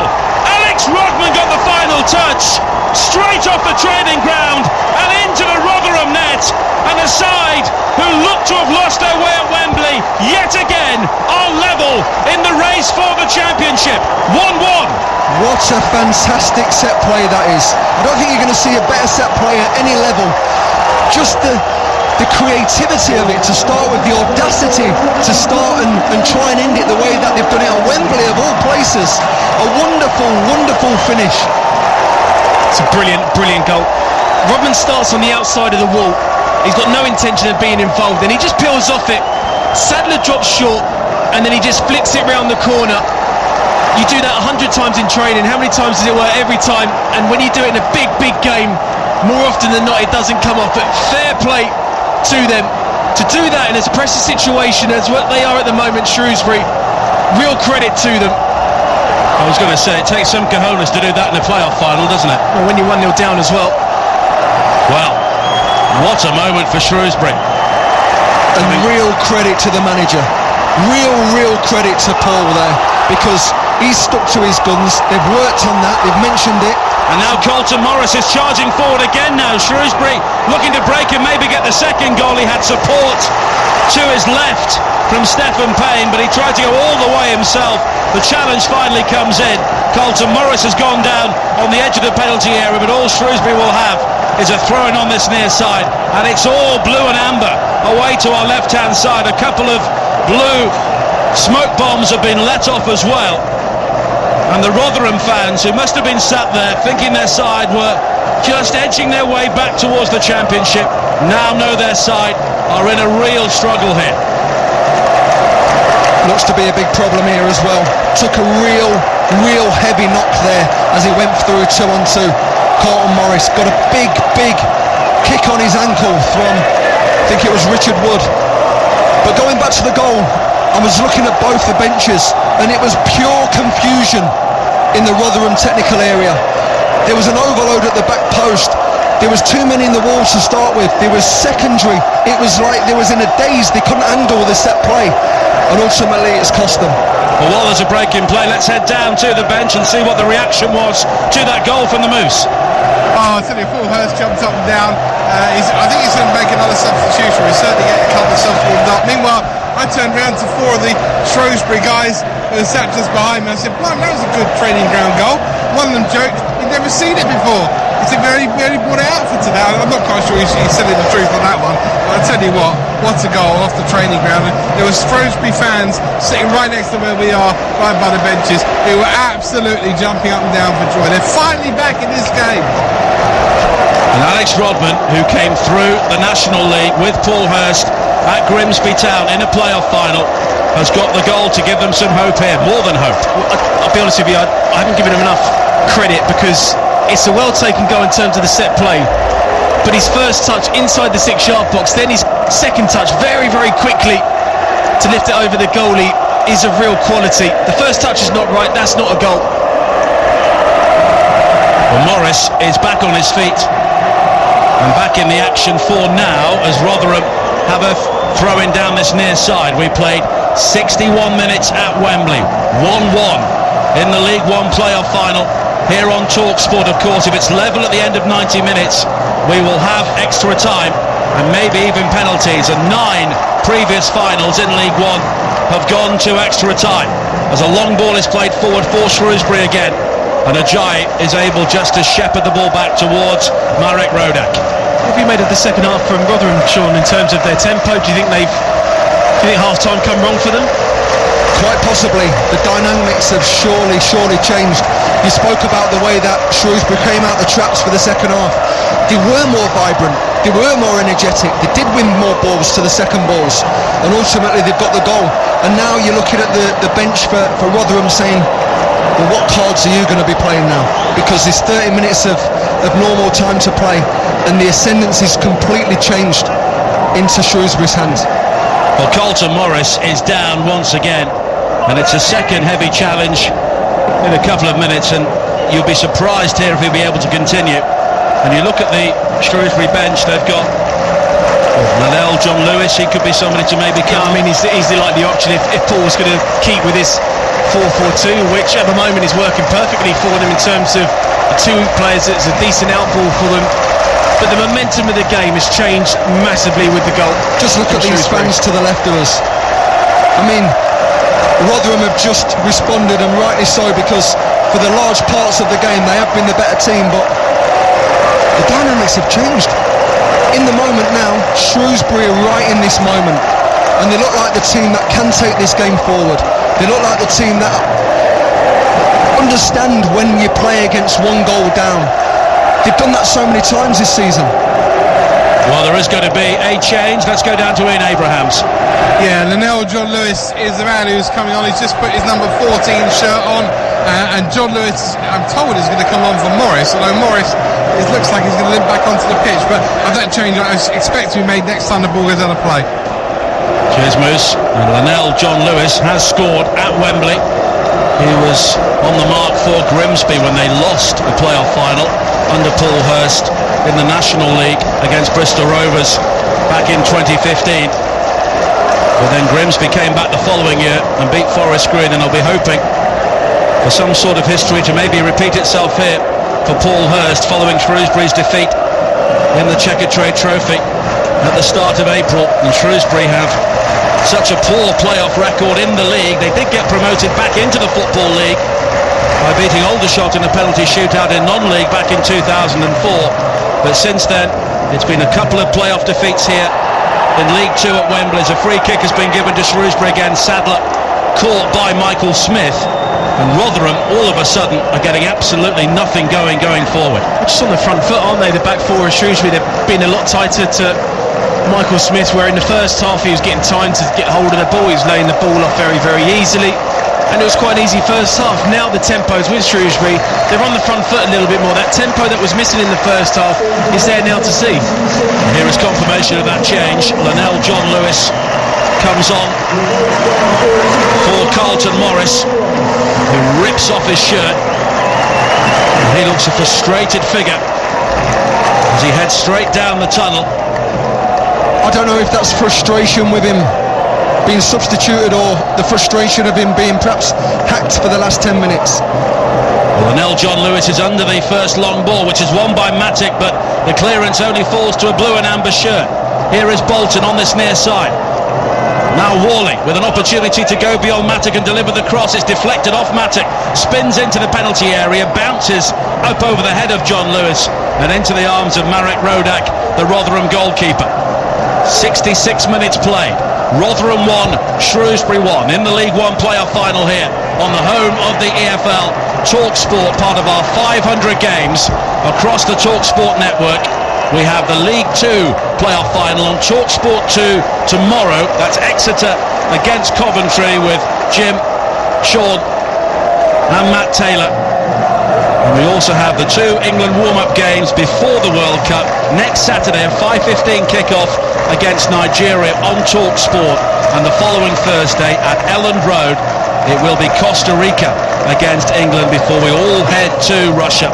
Every single game from the 2018 World Cup live on the TalkSport network. Ball clipped forward by Matic for Rotherham on this near side, and we've almost had a complete role reversal here from the first half. All the challenges, all the impetus coming from Shrewsbury now following that equalising goal, but Rotherham looking to respond here with a long ball forward for Smith, and he's been penalised as he challenges Sadler, and there's some frustration there in the direction of the referee Rob Jones from Michael Smith, who didn't agree with the decision and had some words to say. It was amazing, isn't it? First half, everything was falling for Rotherham in that final third. And just at the moment, they seem slightly rattled. I know Paul Warren was not afraid to look to his bench. Ford and Williams possibly looking at the 2 wingers to maybe change things up slightly. Really interesting in the break of play, seeing both managers sat down in the technical area while on the bench and let their assistants occupy that technical area. Perhaps just having a conversation, thinking, you know, what is these next set of cards that we're going to play? You know, this is the standout last 23 minutes of the season, and the cards that Paul Hurst has played have been the right ones this second half. And maybe changes now, may have to have one eye on the possibility of extra time as well. There is some movement on the Rotherham bench. They look set to make their first change, and we'll get details of that from the Moose shortly, and it will be an attacking change as well, as Paul Ward looks to freshen things up. Caelan Lavery, the Northern Ireland under-21 international on loan from Sheffield United, will be coming on shortly, and he's been used predominantly as a replacement since arriving from Bramwell Lane. And of course, if Rotherham win this game, they'll be playing Sheffield United in the Championship next season. Bolton now for Shrewsbury. They've got other ideas. Bolton's cross into the penalty area. John Lewis challenging at the near post. He won the ball before Wood, but he was unable to direct the ball in the direction of Payne, and it's gathered again by the goalkeeper Rodak. And there is another Shrewsbury player down on this near side, James Bolton, but it may be cramp. Really interesting, the 2 up front now for Shrewsbury. Big, strong, uncompromising centre forwards, making no apologies, Paul Hurst and his team, to get it up there as quickly as possible and cause havoc in the back four of Rotherham. John Lewis is obviously fresh, you know, you've got Stephen Payne who's fresh. That could just be the deciding factor edging into this final 20 minutes of the game. Well, Caelan Lavery is having a real pep talk from the Rotherham backroom team, going through all the potential scenarios in the remaining 20 minutes or so in this game. Was a long bouncing ball forward into the penalty area, just caused the odd alarm there for Shrewsbury, but it was gathered by Dean Henderson, who for the last 15 minutes or so has been pretty much a spectator. Now Worley with the ball forward, looking for Stephen Payne, but Rotherham win it back, and they need to try and regain a foothold in this game once again. Joe Newell making the break down the centre onto his right foot, supported by Vaux. Wide towards the far side, the right, back towards Vaux again, who swings it in left-footed towards the edge of the penalty area. Newell will chest it down, Vaux will shoot across the face of goal. Henderson made the save, but he didn't really have to. The bodies go tumbling, and it's Shrewsbury who get the free kick. But just like that, Rotherham almost back into the lead once again. It wasn't really a save that needed that parry from Dean Henderson. It was a slightly mis-hit shot towards him. Little interplay there. Wasn't really too much power in it, and Smith was really closing down on the goalkeeper. And here is that Rotherham change, Moose. Yeah, David Ball was the man to be replaced by Keenan Lavery. By the way, the attendance this afternoon, 26,218, and we're going to see the last change for Shrewsbury. Joe Riley is about to come on. Unlike in the FA Cup, once we get to extra time, not another substitute allowed. So this is Shrewsbury's last throw of the dice. Joe Riley will be coming on shortly. As a long ball is headed in field by Linnell John Lewis, looking for Payne. Lavery's first touch, but he's got three amber and blue shirts combining to bring him down. Vaux plays the early free kick forward, wide to this near side, into the sunshine for Michael Smith, who checks and swings in a high cross beyond John Taylor towards the far side. Taylor controls by the corner flag, a low driven ball in, nodded away by Beckles, and hooked clear up towards the halfway line. Vaux wins it back for Rotherham. Now Lavery once again goes down, looking for the free kick, but nothing given. Payne will try and run the ball clear for Shrewsbury, but Ajayi comes in with a good lunging challenge. Rotherham have it back. Towell finding Newell in plenty of space, 25 yards from goal. He comes in field, right-footed shot. Was a trundler in the end from a really good position. Spaces have now started to develop on this football pitch. Tired legs, and the sunshine's going to be beating down on these players. And there's obviously going to be a mistake being made between now and the end of this game. But who's it going to be? For my guess, it's definitely in the ascendancy of Shrewsbury, where they've got two big, powerful centre-forwards on the pitch. But I still look at them wide areas for Rotherham and think perhaps a Joe Newell can cause a little bit more of a problem to what he has done in this opening period in the second half. So Joe Riley comes on, replacing James Bolton. That's a like-for-like change. Riley only coming back late into the season following injury, and Shrewsbury have made their changes. Riley with a throw-in on this near side, headed into the penalty area by John Lewis, and just hooked away by Ajayi. And players on both sides now looking rather weary, with 17 minutes of normal time to play on TalkSport. Vaux with the ball forward, and now there's an opportunity for Lavery. He is onside with a break into the penalty area, and a precise finish, curled right-footed, is wide. What an opportunity to maybe send Rotherham back to the Championship. Well, what an opportunity for Lavery. Manager Paul Warren holds his head in his hands. I do not know, Matt Sadler is just squeezed up, not going with the run, and it's Omar Beckles that plays him on, and it's not his fault, because the centre-half should not be squeezing up like that with the space you've got him behind. But now you get in a situation, you've got so much time to think about it. He couldn't quite get the touch out of his feet. Henderson comes off his line really well, makes himself big, just passes it past the post. And that's the problem when you make a defensive change. You know, this back four of Shrewsbury have looked particularly in line all afternoon, and it was the first time that they've really come out of their shape, and that's the problem. But Lavery had a lot of time there. Very, very disappointing in his finish. Vaux with a good ball down the line, and an opportunity now for Smith to get in behind Enciala. Wide on this near side, the left for Rotherham, and it's a good ball to find Vaux. Right-footed shot from him was not too far wide, always swinging away from goal, but he hit it from miles out, Will Vaux, and Henderson was scrambling. It's one of those shots that from distance looks speculative. It just gathered pace, and Dean Henderson really had to jump across his line to make sure he covered his far post area. But you're right, Sean, only since that defensive change that Paul Hurst has made, they've just lost their shape a little bit. Well, they have, and that's the gamble. You know, was it an injury? Was it a tactical change? Another Rotherham change, Moose. Yeah, John Taylor's been replaced by Ryan Williams. By the way, just one on Carlton Morris when he came off. Absolutely nothing, not injured at all, but he was furious with his manager at bringing him off. Absolutely furious. He stormed down the tunnel. Hasn't come back yet to the bench either. Maybe not the right attitude to show in a playoff final. Whatever happens, everybody needs to be united, although Morris has now come back out. And we can see him just strapping up his knee as Riley with a break into the penalty area down the right-hand side. The cross deflected, and if anything, it helped Rotherham out as Rodak is able to gather. And it's so stretched now, and you could not pick a winner if it's to come in normal time. It's amazing, isn't it? It's been a tale of two halves. Rotherham in complete control in that first half. Give credit to Shrewsbury because they could have maybe rolled over and been swallowed up with the occasion yet again here at Wembley, but they're certainly giving as good as they're getting. And some strong defending from Enciala on this near side, tangling with Lavery and just shepherding the ball out of play, and Shrewsbury have a throw-in, and they are defending the half, which is still bathed in very bright, very warm sunshine here at Wembley. The Rotherham half is relatively cool in the shade as Rotherham try to come forward now, and it's Williams with his first involvement, the Australian. It breaks towards Lavery, right foot shot, and it's too close to Henderson, who was able to gather at the second attempt.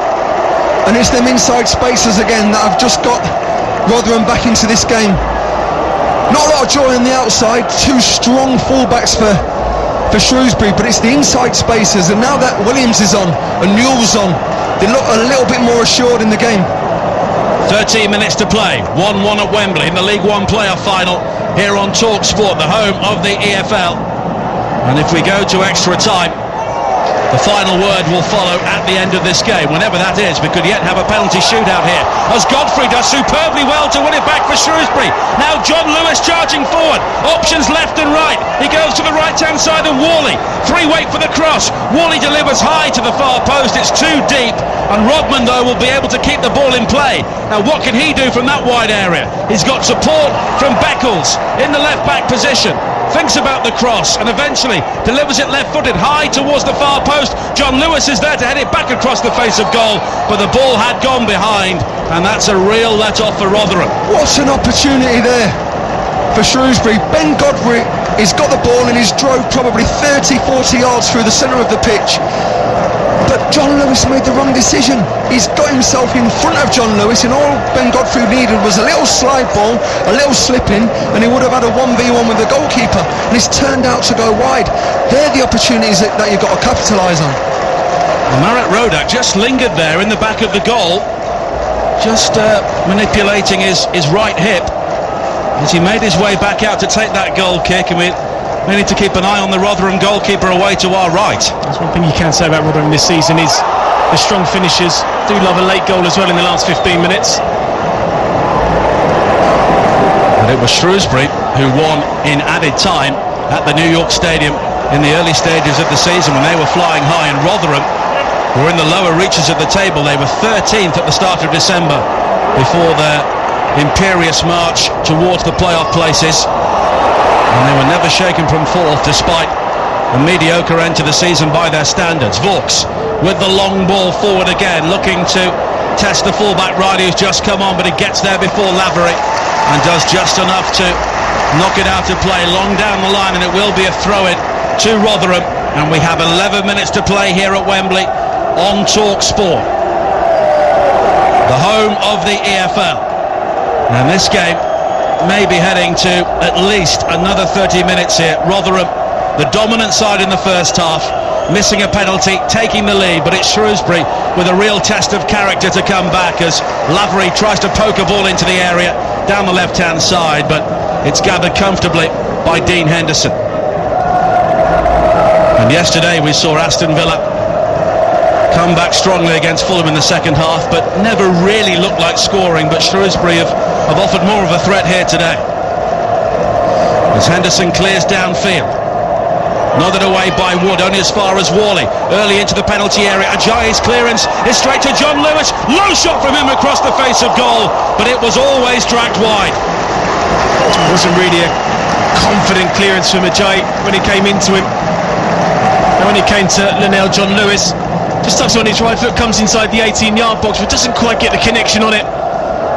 They're doing really, really well, Shrewsbury, just winning those second balls in and around the 18-yard box. Good touch out of his feet, but I think the angle's always working against him.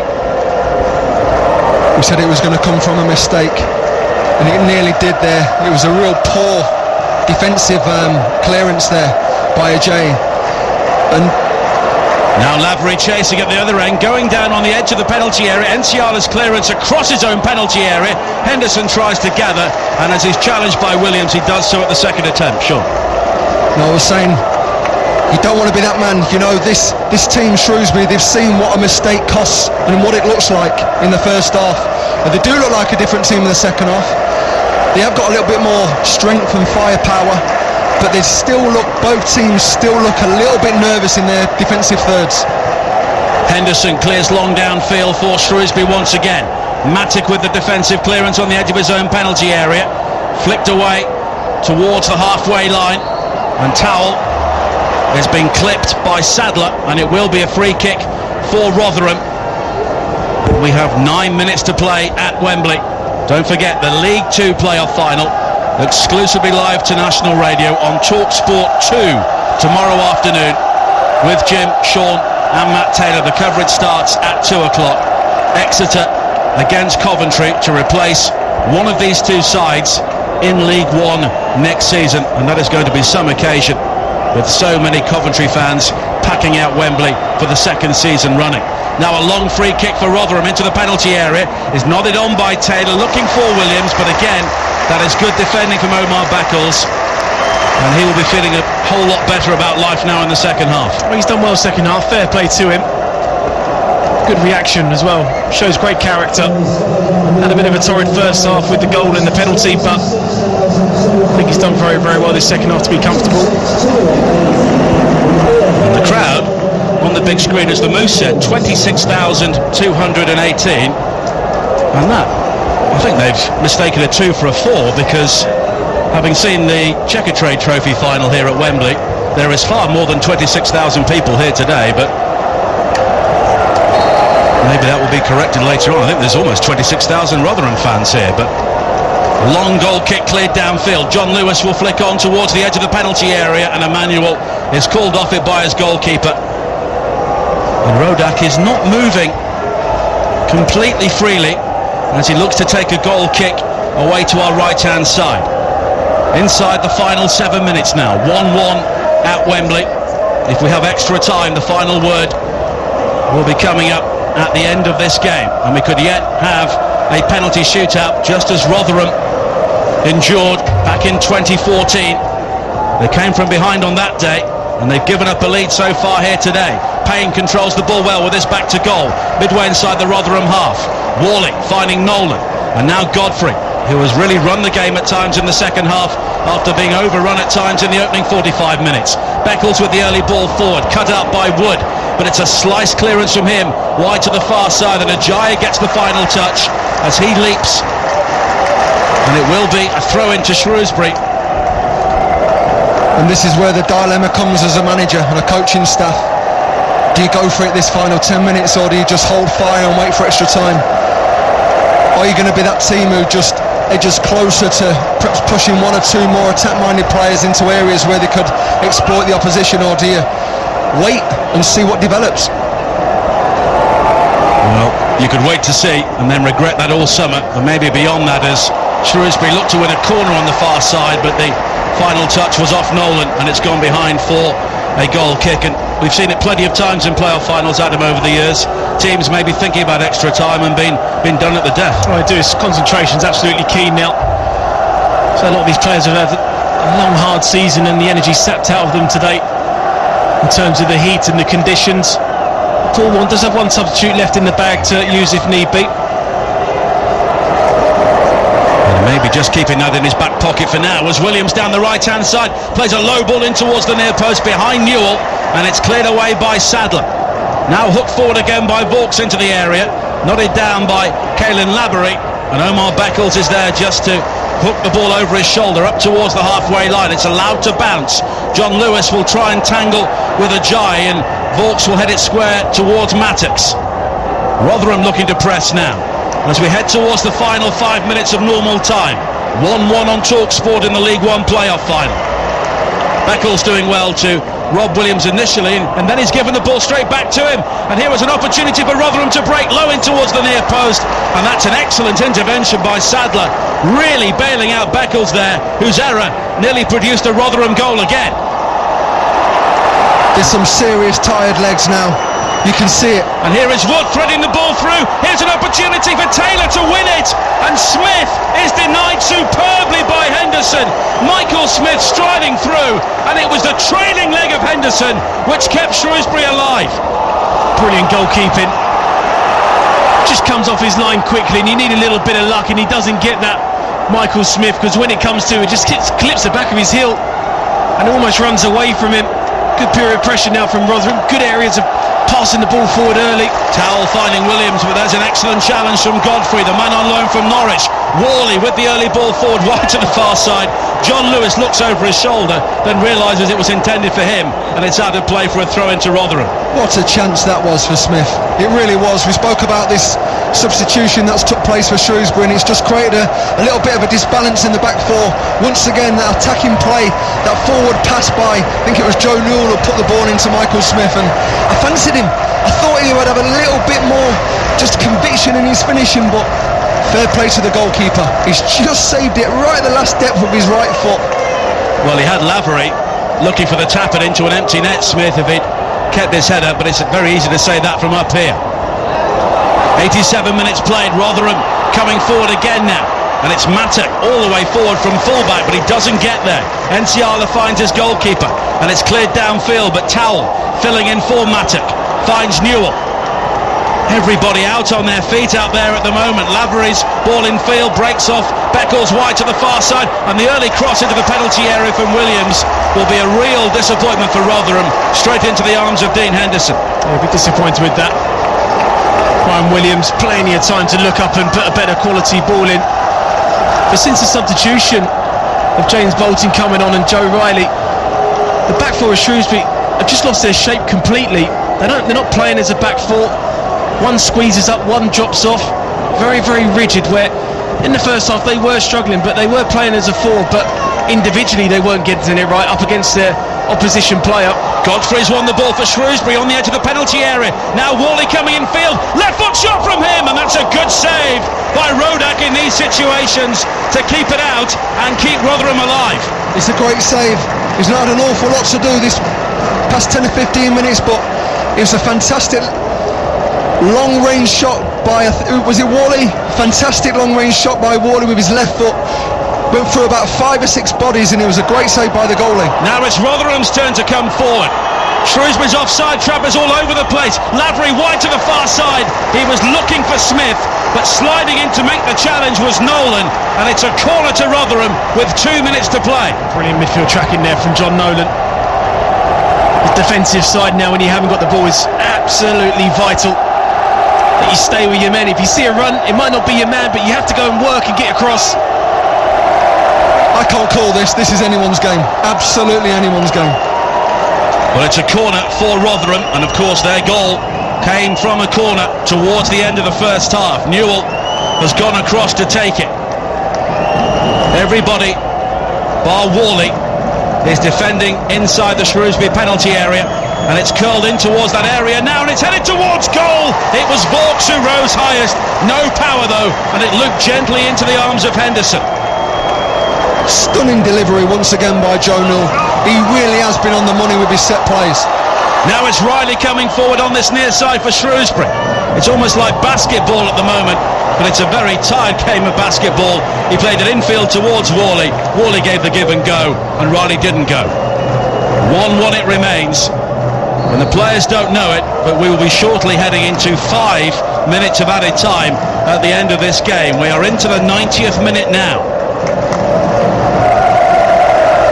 And the players taking on fluids whenever they can. The water bottles skid and spit back into the technical area as the long ball is played forward by Newell on this near side, but Rotherham already have a free kick to defend on the halfway line. And the second half really has been a real show of character from Shrewsbury to haul themselves off the canvas, get back into the game, but Rotherham, if anything, have looked the more likely goal scorers in the closing stages. Well, they always do finish games strongly, and they've scored a number of late goals this season. Paul Warren's side, substitutions that he's made that gives a little bit of freshness in that final third. Worley careers into a challenge on this near side, comes away with the ball.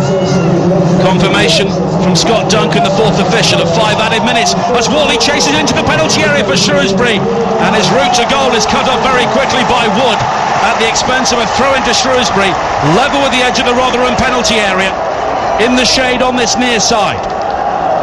What a fantastic finish we've got here at Wembley. It really is. It's been a fantastic advert.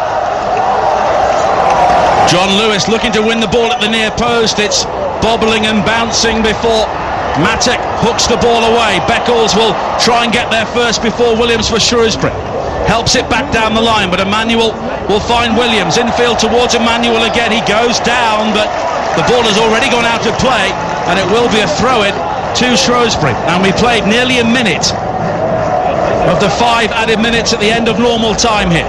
1-1 on TalkSport. The final word will follow at the end of this game, which could still be some time away. But now Newell coming forward for Rotherham. Excellent challenge though from Nsiala, but the ball bouncing back into the path of Williams, who comes forward for Rotherham on the far side. Nsiala goes to ground, then goes to ground again to make the challenge, and he concedes the corner with 2 minutes of added time played.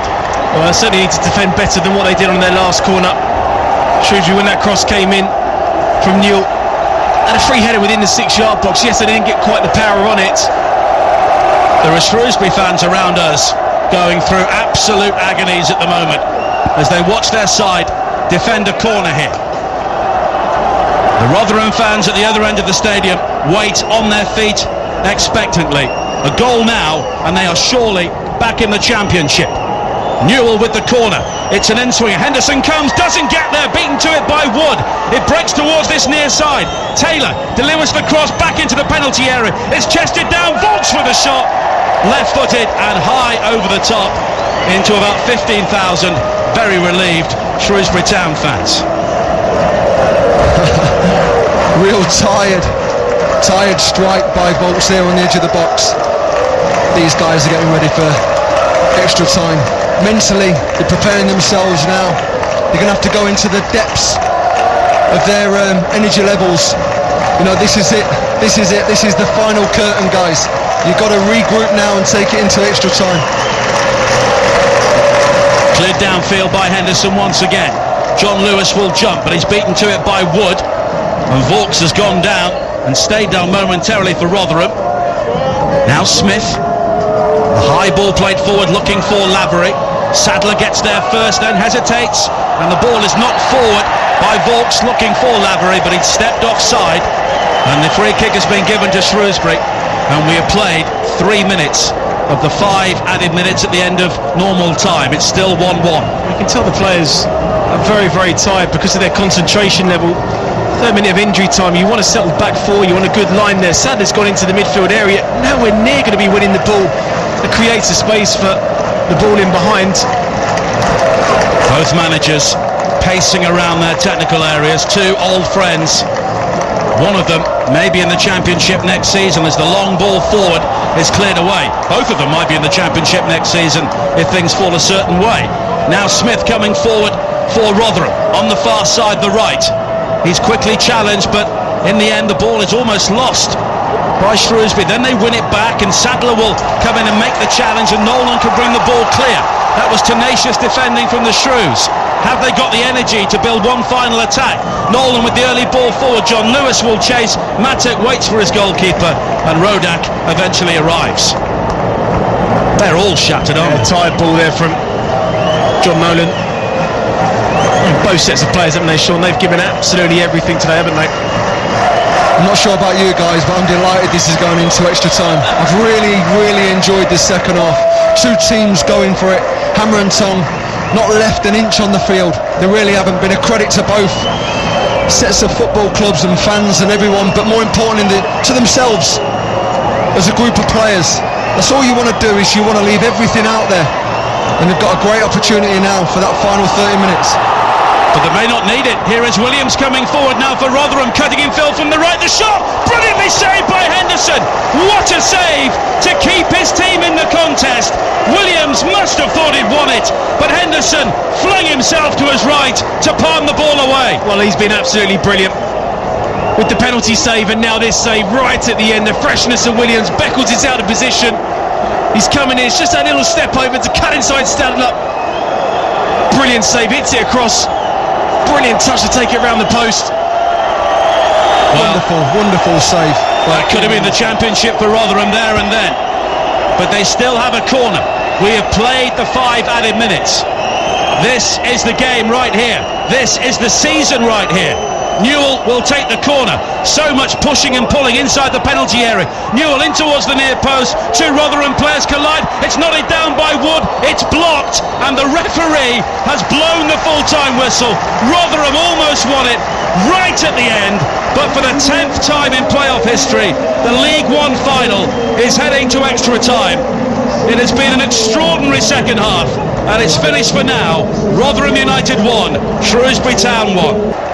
Thank you, Dance. And Paul Hurst just returning to the technical area, and there's a handshake between members of the backroom team from both sides. It's been played in an excellent spirit overall. It's been a fantastic game of football. We've seen so many turgid, dull playoff finals in recent years, but the game we saw yesterday and here today have really given us so much to enjoy.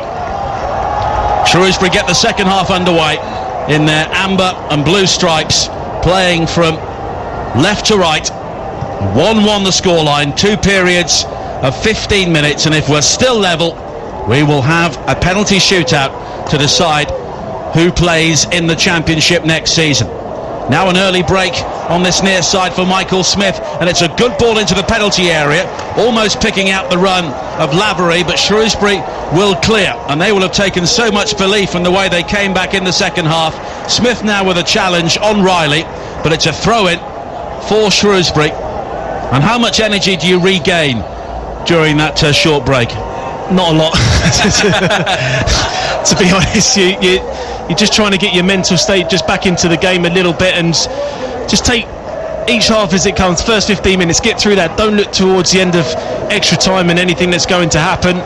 I think when you go into extra time and the way that the game is panning out, the heat and everything that they've given, second ball is going to be absolutely crucial, because both sides now going with 2 up top, so you may see a lot of the midfield being missed out, and they're just going quite direct into the front 2. So if you've got that little bit of energy to try and win those second balls on the edge of the 18-yard box, could be absolutely crucial. But again, when you get tired physically and mentally, this is when the mistakes start happening. This is when you lose a man. This is when you think you can go into an area and win the ball and you can't. That space has become available. A reminder of the two sides as they are now. Rodak in goal for Rotherham, Emmanuel, Ajayi, Wood and Matic. It's Williams, Towell, Volks and Newell, Lavery and Smith up front for the Millers. For Shrewsbury, Henderson in goal, Riley, Sadler, Beckles and Enciala, Worley, Nolan, Godfrey and Rodman, Payne and John Lewis leading their attack. And Rotherham in their red and white shirts, backed by the larger number of supporters inside the stadium, but the Shrews fans really got behind their team in the second half. Shropshire is seen as a rather sleepy part of the country in terms of football, but there was so much passion and so much desire from their supporters, and it really lifted their side. As Lavery comes forward now for Rotherham down the right, but it's a deep cross into the penalty area beyond the midfield runners, and it's gathered by Henderson, who was outstanding for Shrewsbury throughout the game. Riley looks to buccaneer forward on this near side. He's quickly challenged by the retreating Williams, and it will be a throw-in for the Shrews on the halfway line. Communication now between all the 3 units are absolutely vital. They really are. You know, sometimes your legs can't get you there, but your information can. And this is where, you know, you need your leadership qualities of the guys to really shine through. Towell's long ball forward, nodded down by Lavery into the penalty area, but Smith, looking rather weary, was on his heels, didn't really react to the situation, and Sadler is able to clear for Shrewsbury. 3 minutes played in the first period, and it's still 1-1 here on TalkSport. Sean makes a really good point. Communication and organisation is absolutely vital when you're tired. and that can almost get you through a quarter of the game or half the game, just through talking to each other, encouraging each other, just to try and grind out that extra bit. Vaux with a high diagonal into the penalty area. Good leap from Beckles to clear, but here is Newell. Right-footed shot from him, but he didn't get hold of it, and it was really scuffed off the outside of his right foot, and it bobbles harmlessly behind for a goal kick. Again, it's that man, Joe Newell. He just, I think he's a real clever player. You know, he sees different pictures to what the majority of the other players on the pitch see. He knows when to vacate them wide areas to go into more of a central zone, and he's got a wonderful left foot, but it's just fell to his wrong foot there, and it's not the outcome that he wanted. Well, 10 players in this Rotherham squad have experienced promotion to the Championship. None of the Shrewsbury players have ever made the leap from the third tier to the second tier, but the possibility is still lingering there for both sides. Henderson clears downfield as the shadows begin to creep towards his goal away to our left. Now Riley heads it infield, and Nolan, who was excellent in the second half, running the Shrewsbury midfield alongside Godfrey, plays it wide to Beckles down the left-hand side. Beckles looking for support, eventually clips it forward. John Lewis tries to leap with Ajayi, but Ajayi rose higher, and he clears. Towell helps it forward towards the halfway line, but Nolan wins it back. Clever touch from Worley to flick it wide towards this near side, the right, and Riley looking for the options ahead of him. It's Worley with the first time ball forward. It spins into the area. Payne almost controls and tries to turn and shoot, but now Beckles will find Nolan, and at the moment Shrewsbury are keeping Rotherham penned in. Godfrey's low ball towards the edge of the penalty area. It just spins away from Payne, and Williams will try and run the ball clear. 95 minutes played at Wembley on Talk Sport, the home of the EFL. Williams is challenged by Beckles. It's still 1-1 here in the League One playoff final. We are into extra time. The final word with Andy Goldstein will follow at the end of this game. Godfrey charging forward now for Shrewsbury down the left. What a run into the penalty area. Tries to pull it back and find John Lewis, but it's eventually smothered by Ajayi at the expense of a corner. What a fantastic run by young Ben Godfrey there. He just burst through the midfield. I mean, at this stage of the game, in extra time, and he's just run 60-70 yards. Such a desire from a young player. He's really played well today for Shrewsbury Town. Worley will take the corner away on the left. It was in fact Josh Emmanuel who got back to make that challenge, and Godfrey landed on the sponsors' hoarding behind that goal and just took a breather for 1 or 2 seconds before getting back to see what Shrewsbury can do now. Enciala and Beckles are both forward. Worley's corner, an in-swinger high towards the far post. Enciala nods it down, it ricochets off Ajayi, and Rotherham will eventually clear. And Enciala was having his shirt pulled there by Wood at the far post, and the referee this time doesn't give the penalty. Now a high ball played forward again for Shrewsbury. Nodded down by Rodman, who scored their equalising goal. Beckles unable to gather. There was I think a clash of heads there between Emmanuel and Rodman, and both players have gone down and stayed down as Rotherham look to attack at the other end. Here is Williams, evades the first challenge but not the second, and he goes tumbling to the turf just outside the Shrewsbury penalty area. It was Worley who made the challenge on a yellow card, but it's just a free kick. I think he could be the biggest player in this extra time. It's just the energy and the pace that he's got that you don't really see in the Shrewsbury side. Got good individuals, nice play, but there's no out-and-out pace in that final third. Every time he gets the ball up against Beckles and Rodman, they look tired now. But his pace and his energy, Ryan Williams, is there to really galvanise Rotherham, get them up the pitch. Well, it's a free kick on the right corner of the penalty area as Rotherham look at it. And there are Rotherham players moving forward, but there's a Shrewsbury man down. He may require some treatment here. It's Rodman, and Emmanuel clashed at the other end of the field as they fought for a ball by the corner flag, and the scorer of the Shrewsbury goal has blood seeping from an eye wound just above his right eye, and he'll require some treatment here, and of course they'll have to patch him up because they've got nobody else to bring on. I'm just going to echo what Adam's just said there about one particular player who could be that man, be that dynamic person when all the legs are gone, where all the tiredness are absolutely smothering every inch of your body. And it's Ryan Williams for Rotherham. He has got that ability just to drop his shoulder, to insert that little bit of pace in the game just when it's needed. Be a real interesting matchup now for Joe Mattock and Newell and Emmanuel and Williams, the two fullbacks, the two wingers, could just get a little bit of joy into this Rotherham team. Well, a bandage is being applied to the head of Alex Rodman, and during that break in play, all the Rotherham players are heading towards this near side to try and take up some liquid. So let's head down to the touchline and the Moose. Don't forget, Rotherham still have one change up their sleeve, which will be interesting to see when that change is being made. But you're right, I mean, Williams only came on very late in the game, so he could well be the key. In terms of man of the match contenders, the feeling down here, very much from people I was speaking to, is that Dean Henderson at the moment is that man. Really could be man of the match. But the sunshine now is only in that last third of the field, but everyone out there is very, very tired. And it's the third that Shrewsbury are defending. Away to our left-hand side, of course, the Championship playoff final kicked off around this time yesterday live on Talk Sport, so the conditions now are very similar to what we saw at the start of that game. And it's a free kick for Rotherham with 10 minutes played in the first period of extra time, and it's swung high towards the far post, fisted away by Henderson towards this near side, and it will dribble out of play, and it will be a throw-in for the Millers, and Will Vauxhall may look to hurl this one long and deep into the penalty area. And that's what he will do. He's just drying his hands on the apron of the pitch, and he will get a fairly decent run up here, uphill, back up towards the pitch area to deliver this throw-in for Rotherham. Every single Shrewsbury player is back defending, and it's high in towards the 6-yard area, and it's nodded clear by Enciala, but it breaks to Mattock. Mattock goes in field, Towell with a low shot, and really that wasn't the best option, and he dragged it right-footed some way wide of the near post.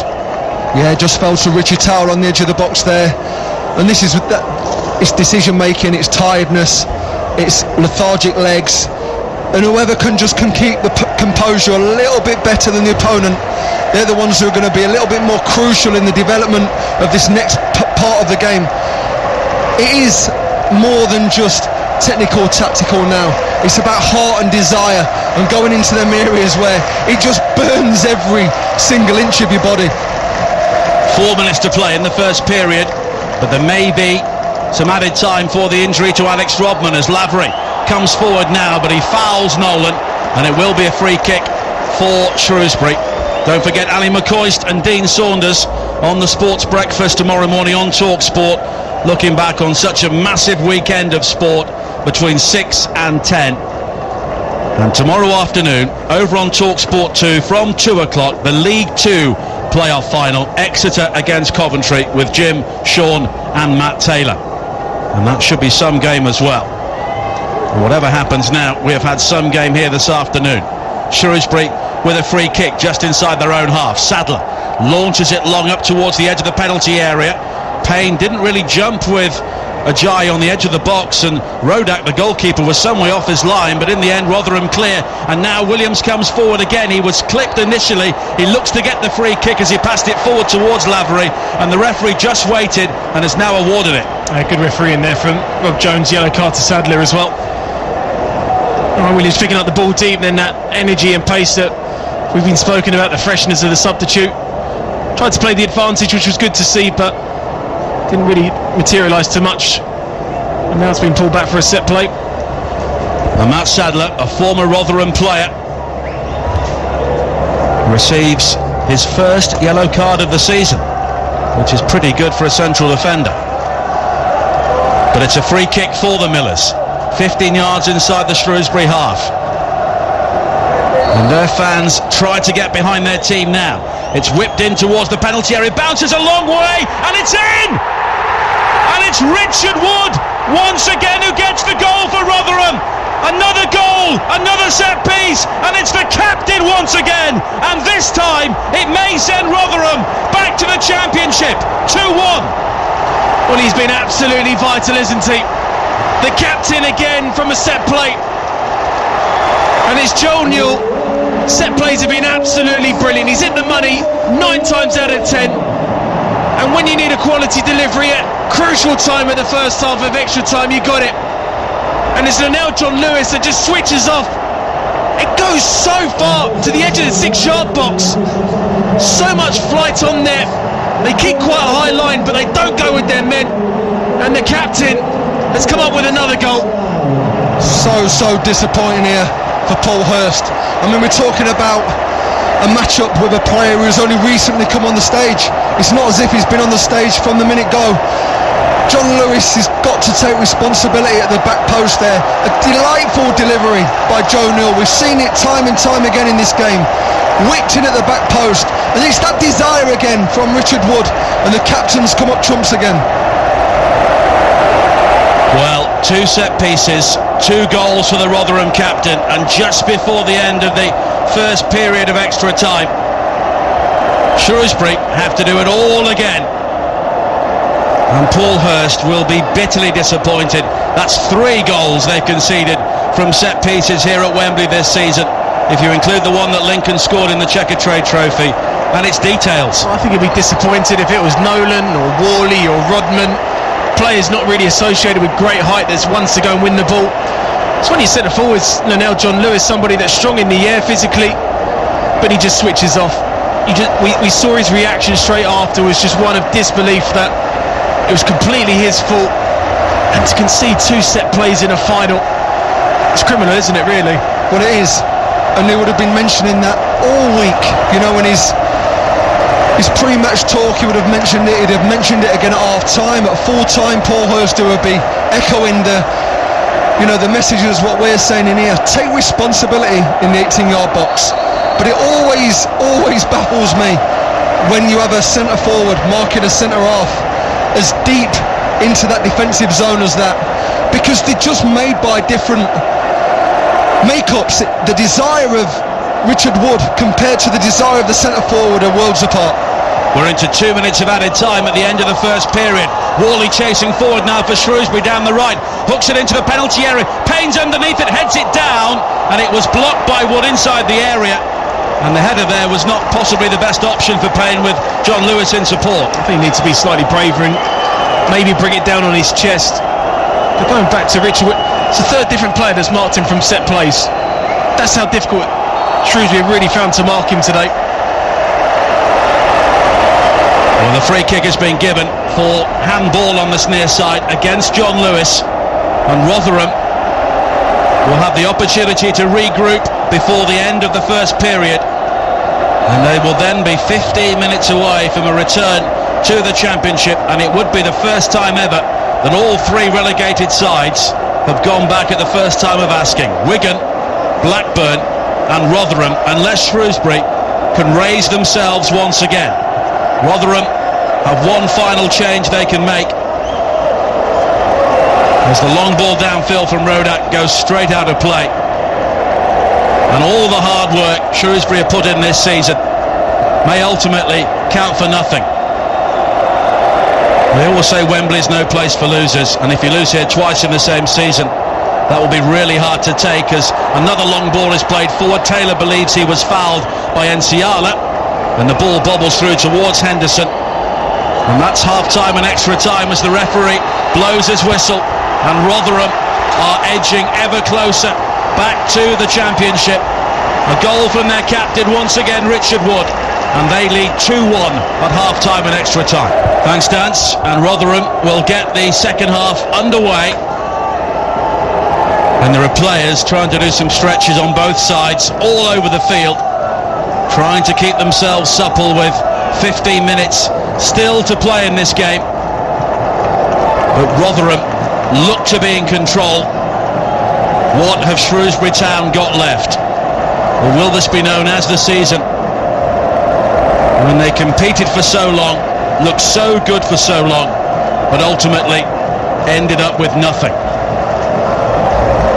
Rob Jones, the referee, very deliberately looks at his watch, and he's making everybody wait here. And then he blows his whistle, and the Shrewsbury players go too soon before Joe Newell finally gets us underway.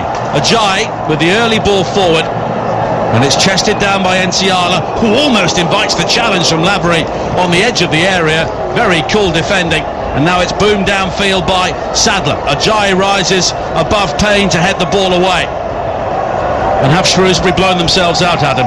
Well, it just really is the psychology of conceding a goal just before half-time in extra time. Has it zapped everything out of them? Have they got anything that's left in them to get themselves back into the game, give themselves that one opportunity? Towell with some very cool play in the midfield area, pirouetted, assessed his options, plays it back towards Ajayi, and it's the long early ball forward from him. Smith will try and break, but eventually it's boomed off. Williams on this near side by Beckles, and it will be a throw-in for Shrewsbury. Rotherham lead 2-1 with 14 minutes of the season to go. The final word with Andy Goldstein will be on the way on TalkSport at the end of this game, and the League 2 playoff final will be coming up tomorrow on TalkSport 2, the final match of the domestic season. And of course we have a couple of England friendlies on TalkSport before the World Cup itself, every single game live on TalkSport and TalkSport 2 across the network. 500 games this season, more football than anyone else. John Lewis flicks on this near side, it ricochets off the shoulder of Payne, and Ajayi has gone down clutching his face on this near side. He's actually off the pitch, writhing in agony, and the referee just comes across and he will have a look at Ajayi, and he's telling him to get up and get on with it. And rightly so. Right in front of us that was. We saw it really clearly.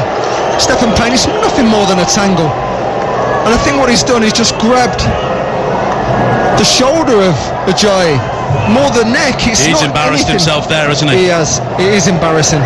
Get on with the game. Well, he went down as if long fingernails had been scraped across his face, and that wasn't the case at all. Riley coming forward now for Shrewsbury down the right hand side. Worley holds his run. Worley has it now, 15 yards inside the Rotherham half. Infield to Godfrey. The option and the width is Beckles down the left. It's the early ball helped into the penalty area, nodded away by Wood, who at the moment is going to be the hero. It was the captain Tom Kearney with the goal yesterday. It's the captain Richard Wood with 2 goals here today, as the flag is up for offside and Shrewsbury are penalised, and it's a free kick to Rotherham. Paul Hurst needs more from his centre forwards here. These are the 2 boys that have only recently come on the pitch. You know, these are the lads with the most amount of energy. These are the lads that can change the fortunes of Shrewsbury Town, because without them they look a little bit punchless.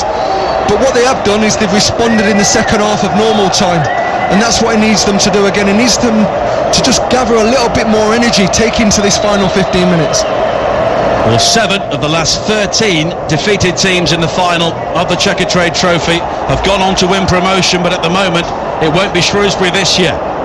18 minutes played in extra time. Williams with the cross into the penalty area, nodded away by Enciala, then Beckles heads it forward, flicked on by Godfrey. Payne is back there, and he's put Godfrey in some trouble here, but he's done well to evade the challenge of 2 Rotherham players, and the early ball forward from Payne will look for John Lewis, but Richard Wood keeps it simple, comes across and just helps it as high as he can into the Shrewsbury fans beneath us here at Wembley. He did really well there.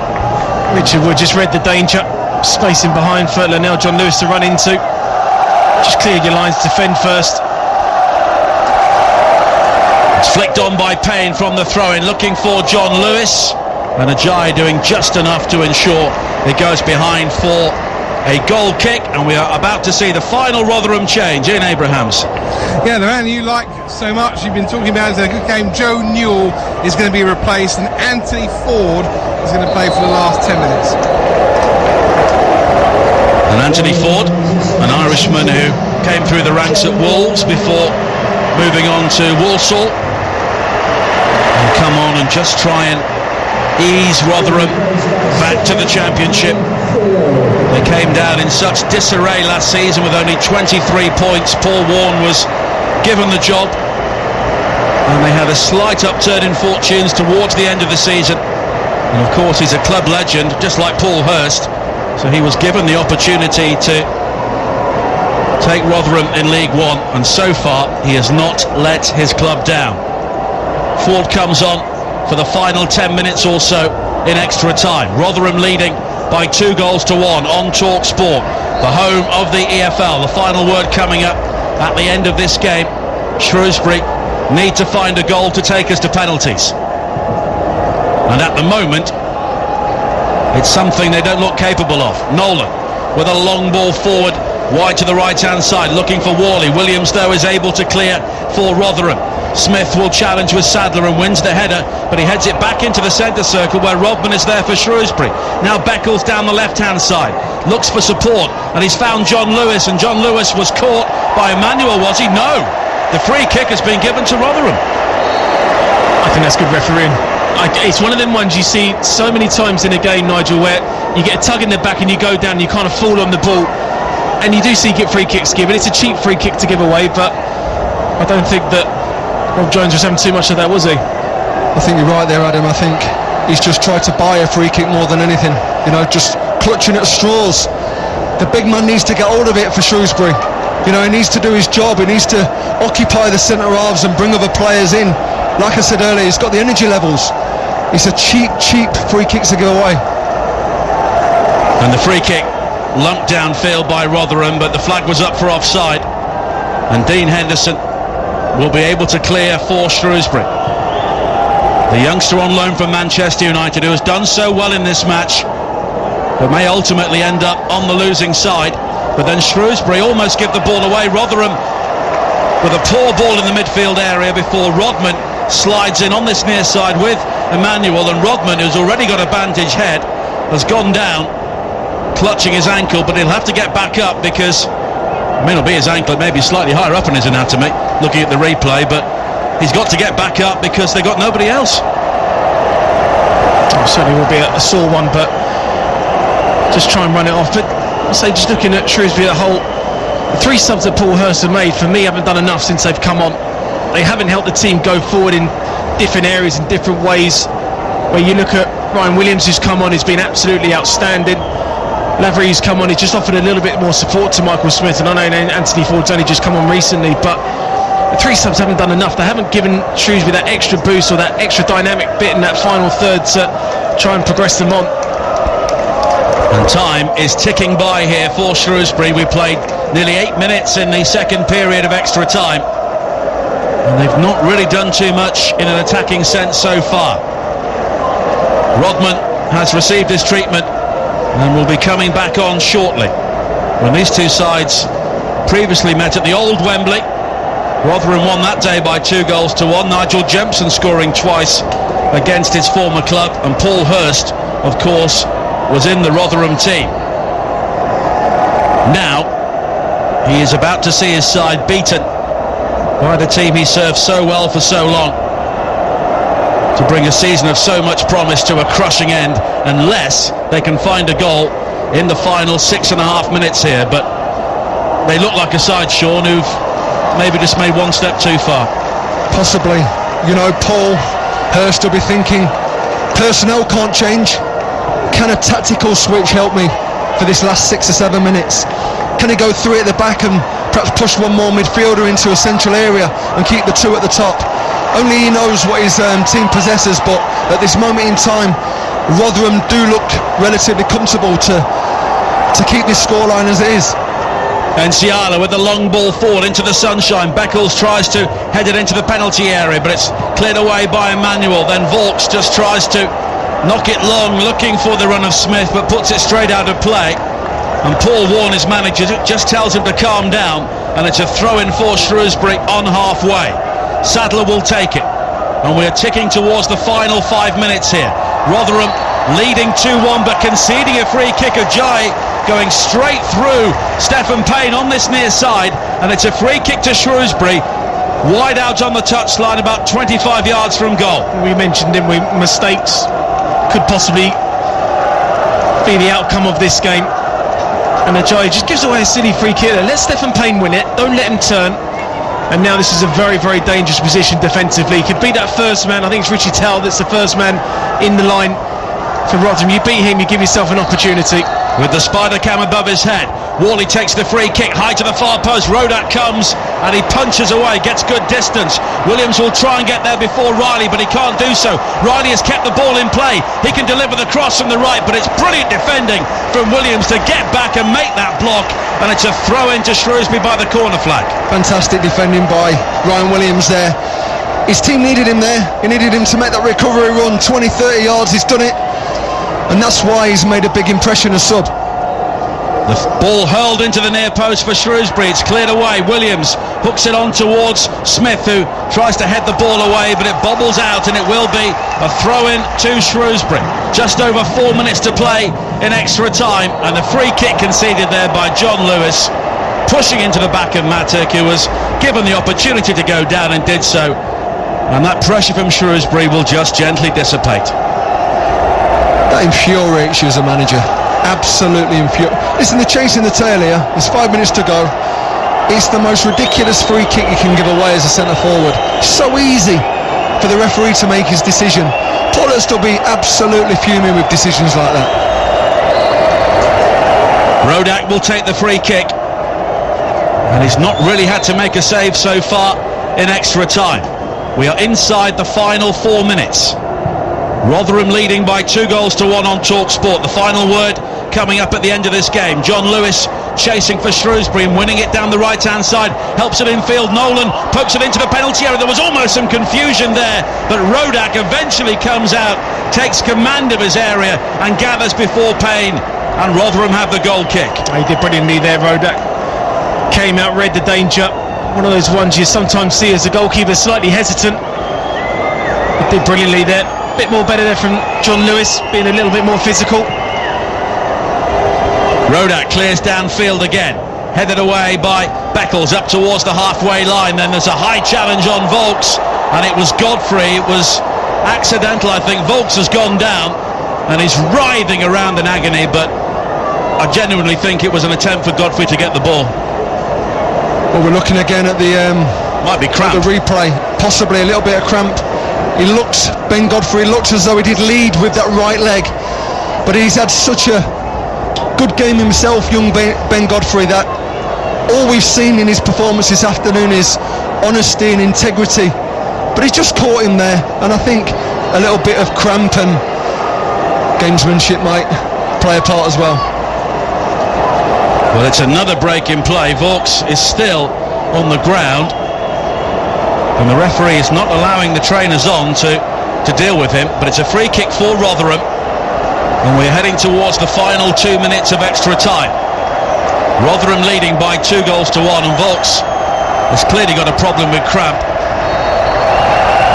as he hobbles away towards the edge of the penalty area. Ajayi's free kick into the corner, looking for Smith, back towards the player who has recently come on, Anthony Ford.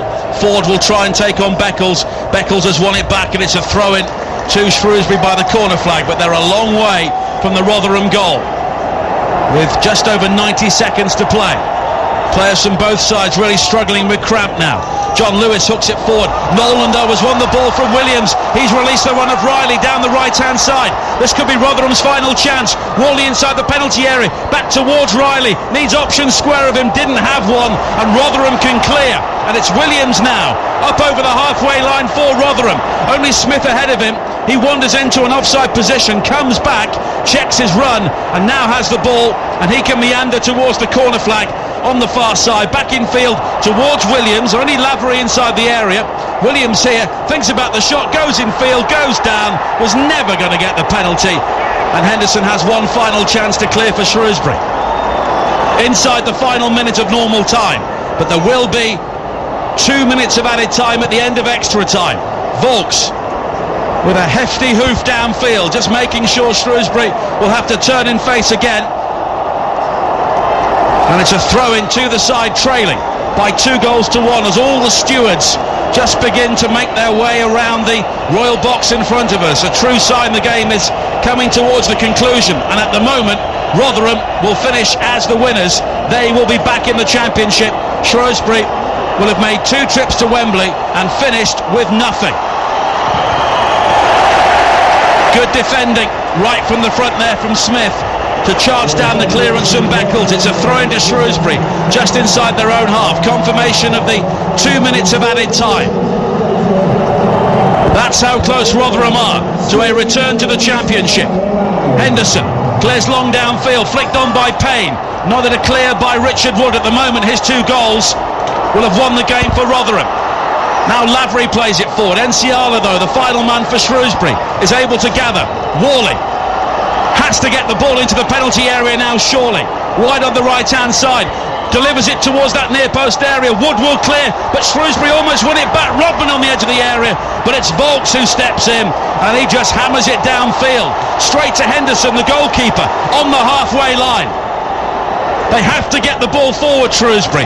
Long and high once again, and it's too long, too high, out of play, and it's a goal kick to Rotherham. And this is it.